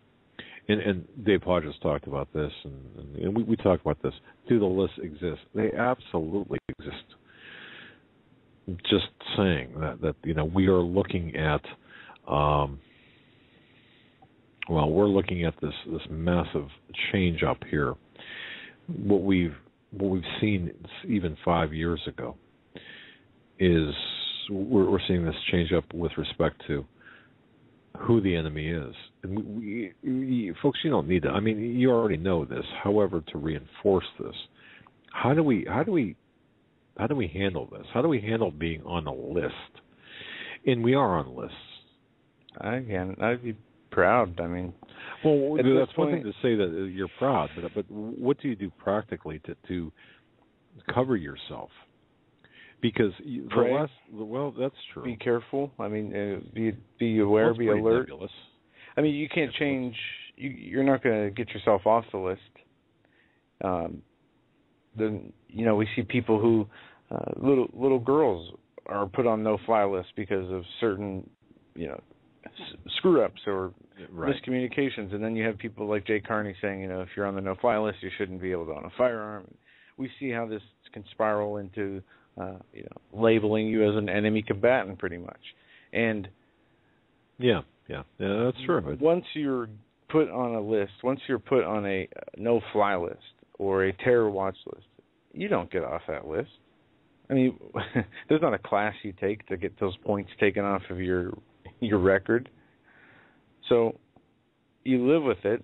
And in today's world, in my opinion, to be on a list that is stated you're an enemy of the tyrannical, evil United States empire, it is... we wear that with a badge of honor. Right. Okay. But from a practical point of view, and this is something that we have to discuss, from a practical point of view, how do we handle, for example, how do we stay one step ahead of those people? Are there people out there offering practical advice? If you, for example, are a Christian and you're a constitutionalist, you're pro-family, you're anti-abortion, you know that you're targeted. Now, in real areas. And Stan talked about too, with money transfers or money deposits, you could be just operating a small business and making deposits. Of course, they would know that, or let's just say innocuously depositing, making daily or 2 or 3 days apart deposits. And all of a sudden now you're under the scrutiny of the Financial Crimes Department or of some obscure Patriot law or law that's under the Patriot Act. What are some practical measures we can take to protect ourselves from this erroneous colonoscopy. For starters, you might want to unmute yourself. Well, we could make our own list for starters. As a, you said this in the past that if you were put on trial for your faith, belief, would would there be enough evidence to convict you? Right. So being on the list would be, I would say, definitely a notch in the positive category, because that means you're either pro-life, pro-freedom, anti-oppression. But see, here's the thing. We have to be smart enough so we can exist and live for another day. Folks, that's the thing. Everyone kind of has this fait accompli kind of mentality. Well, it's a done deal. Look, it's going to happen, so why fight? And this is something that I feel very strongly about, because we cannot allow that mentality to overtake us. We have to say, okay, we have to be a little bit smarter. We have to plan our work our plan. If you're going to, for example, store up food or store up gold and silver or whatever you've got to do to survive, you've got a plan, you've got to have a contingency plan. But how do you, ladies and gentlemen, how do you fight, or how do you get the workaround, for example, of the very things that are encumbering us on a daily basis?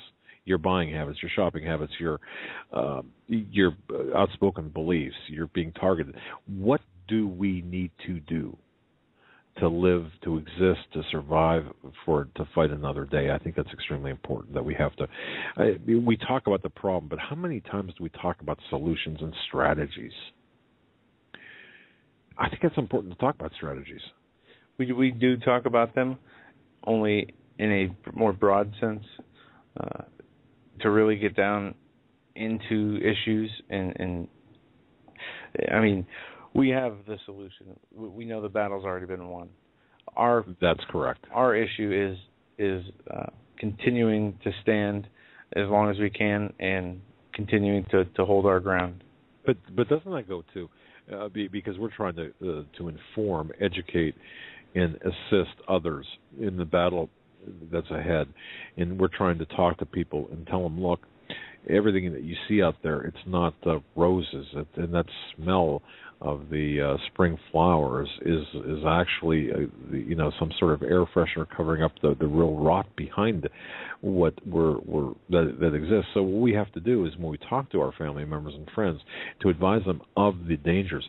I think that this is the current line of this is a battlefield currently, because if we overstate our case, if we oversell it, then people are going to stop listening. How many people have been turned off of different things, been turned off about the New World Order, or talking about, even like foreign troops on our soil, or birth certificate.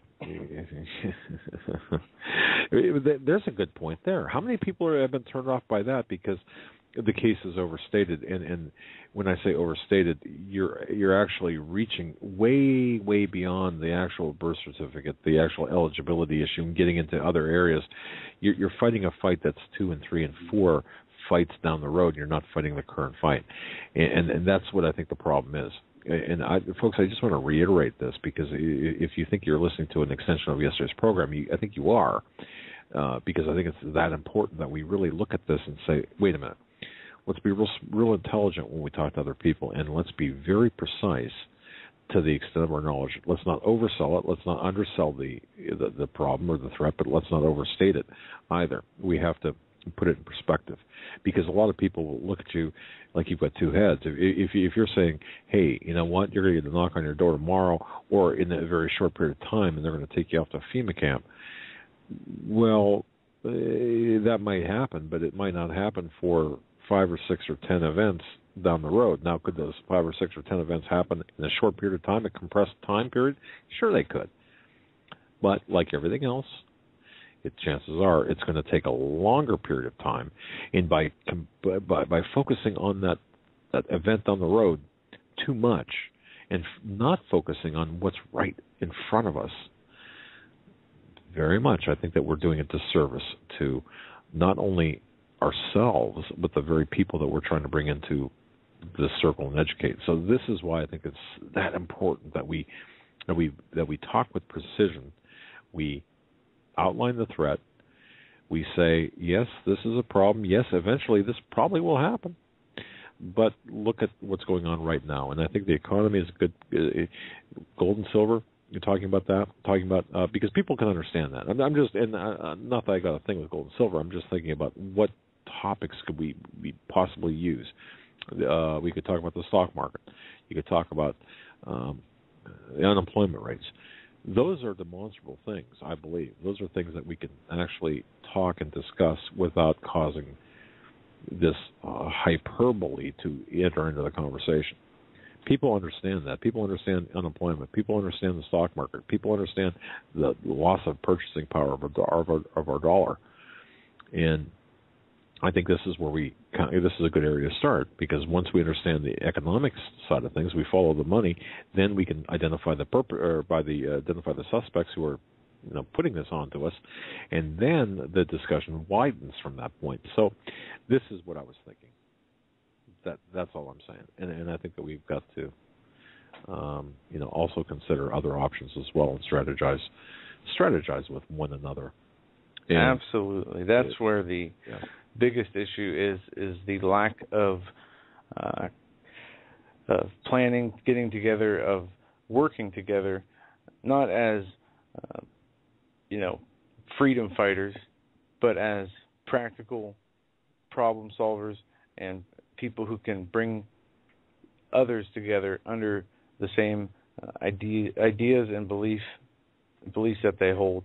And sadly, the church is divided, the population is divided in so many different factions that it's been set up this way. And until we learn how to put aside our differences, our egos, whatever it is that is dividing us, we will never be able to unite. And they have us where they want us. They have us in all different corners, arguing over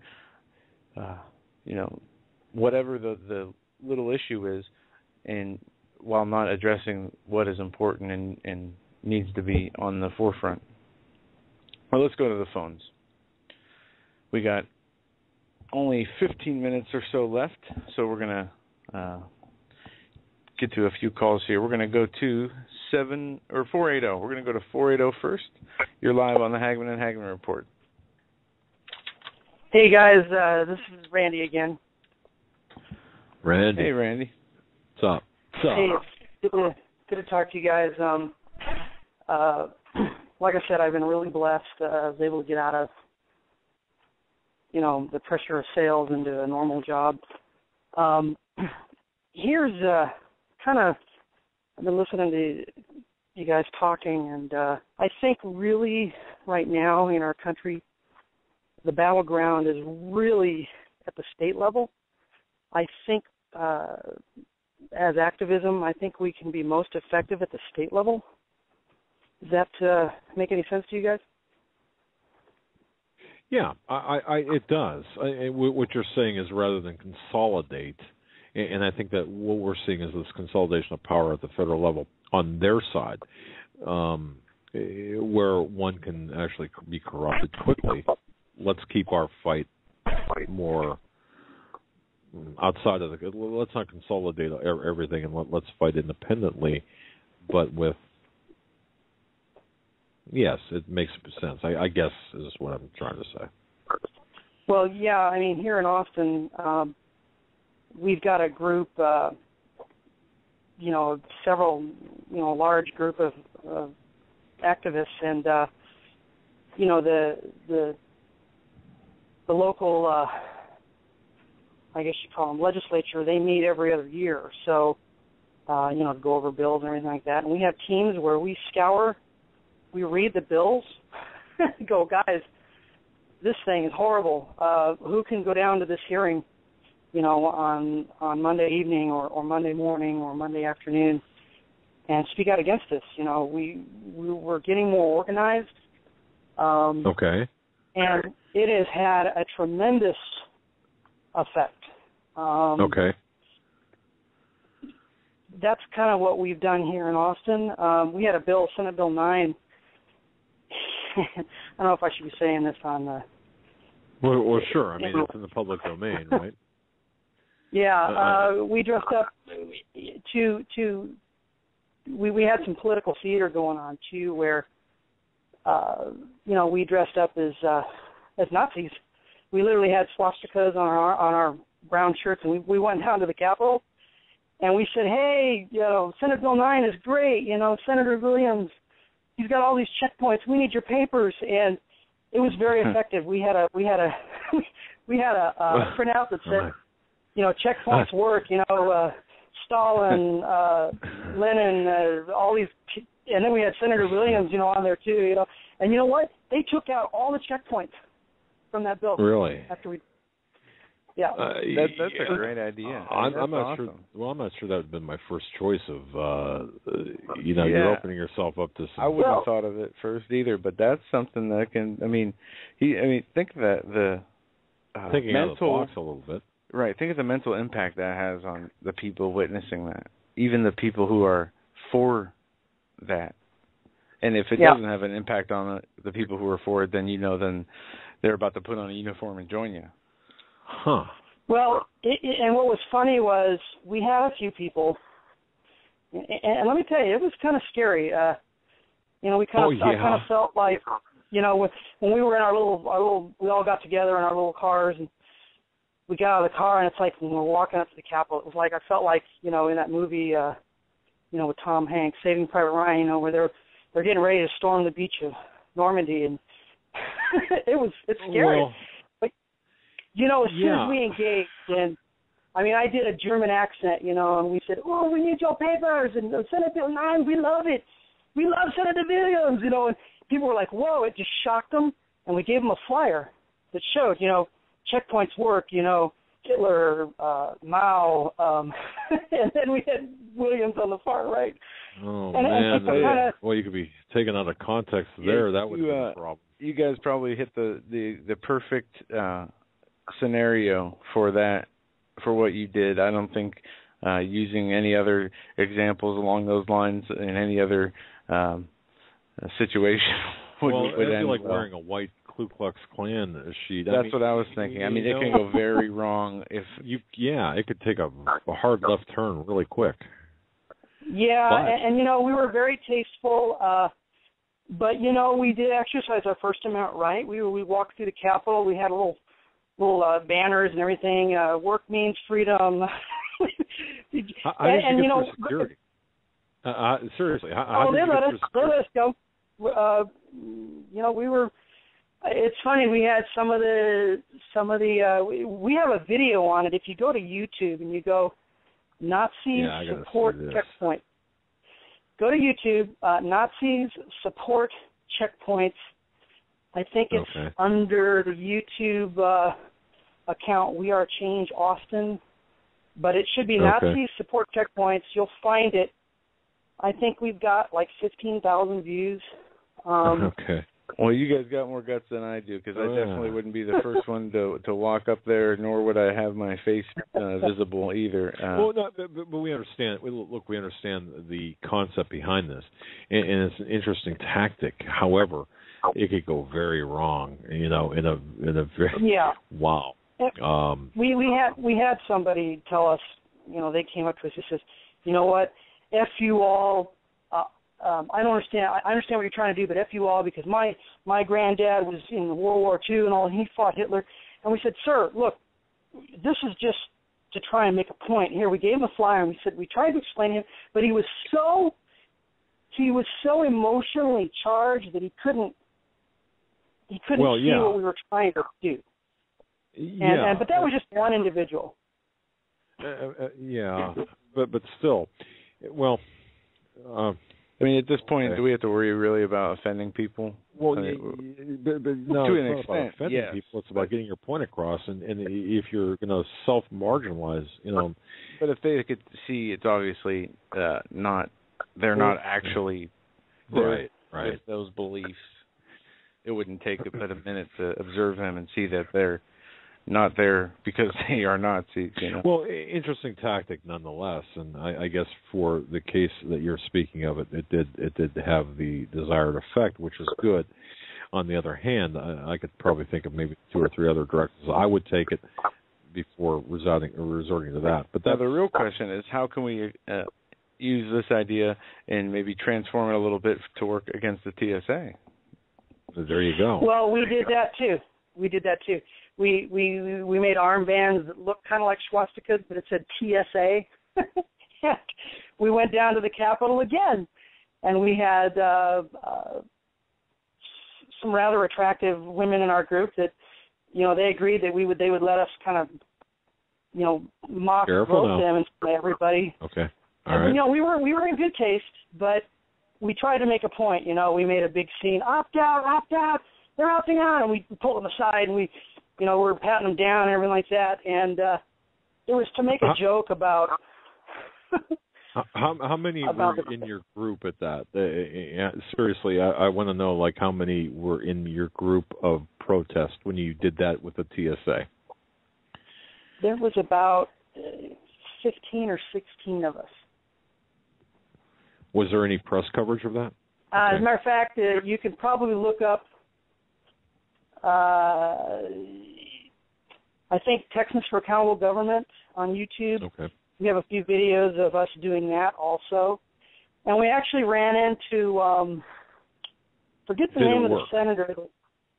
Well, we had a bill that darn near almost made it until the federal government stepped in and said, if you bring this TSA bill into force, we will create a no-fly zone over Texas. I don't even remember that. It was a big deal. And we believe some political shenanigans were happening behind the scenes, and that actually Lieutenant Governor Dewhurst actually was key to killing that bill. Under the guise of, we want to do everything for Texas, we believe there was some shenanigans from the Lieutenant Governor's office that actually circumvented that bill. Forget the name of the Senate. God bless his name. I can't remember it. He was for this bill. He was against the TSA pat-downs. He was against, they were filling up little girls. It was horrible. And he was enacting a bill making it illegal for them to do that. And it had tremendous support. And it got so bad at the 11th hour, somebody from the Obama administration shot out a letter saying, you do that and we'll create a no-fly zone over Texas. I mean, it was unbelievable. Well, that's an awesome story and an interesting way of going about doing that. But if you effected some change in a positive way, that's fantastic. We're going to have to fit in one more call. Okay. It's been great to hear from you, Randy. You take care. All right. God bless, guys. See you. God bless you, too. Interesting. Interesting. Well, I mean, okay. So many people do nothing. Then you have people who try to get things accomplished. And that's just one way of thinking out of the box, whether you agree with it or not. Well, yeah, and it's our objective to get these checkpoints taken out, to get the TSA to back down, whatever we need to do to get this accomplished. That's what we've got to do. There it is. Okay. We're going to take one more call, 707. You're going to be the last call of the evening. What's on your mind tonight? Oh, hi. Have you heard of Magellan's disease? Absolutely. Yep. Okay, well, I had that, and there was, a lot of supernatural experiences. I heard Stan Deo talking about metaphysics, and a girlfriend of mine and I were thinking about a lighter, and her lighter came from Oklahoma to my house. And then after a while, it went back. Are you saying like a Bic lighter? You mean like a cigarette lighter? Cigar lighter? Yeah. That. And so a lot of people that I've talked to. Wait a second. How do you go from Morgellons disease to a bit lighter appearing and disappearing? What's the connection there? Okay, well, you were talking about the chip and, like, telepathy, and it started with telepathy and then moved to, like, stuff going back and forth to each other's houses, and then just a whole bunch of stuff on a level that I can hardly understand myself, but I've experienced. Wow. Okay. And I have no doubt that these things exist. And by the way, you're getting feedback, I believe, from your listening device. But I don't know if it's of God that this would take place. Wow. I mean, I could just tell you so many stories about sort of, it seems like it gets in your DNA and you become a part of your environment. Like you walk by a blender and it'll turn on. Many people that I talk to say that their cell phone batteries get drained in like a half hour after charging. Okay. I've talked to people who have, and I've felt this, and don't laugh, folks, but I've actually seen where I could walk by a streetlight and it would turn off. Now, how many people out there, and I don't know if there's a motion sensor or something with streetlights, but it's just weird things like that. Now, that I've heard of, but what you're talking about, wow, that's a little bit, when you're talking about teleportation of objects, and, energy transference, I mean, we're getting into things that, are way over my head.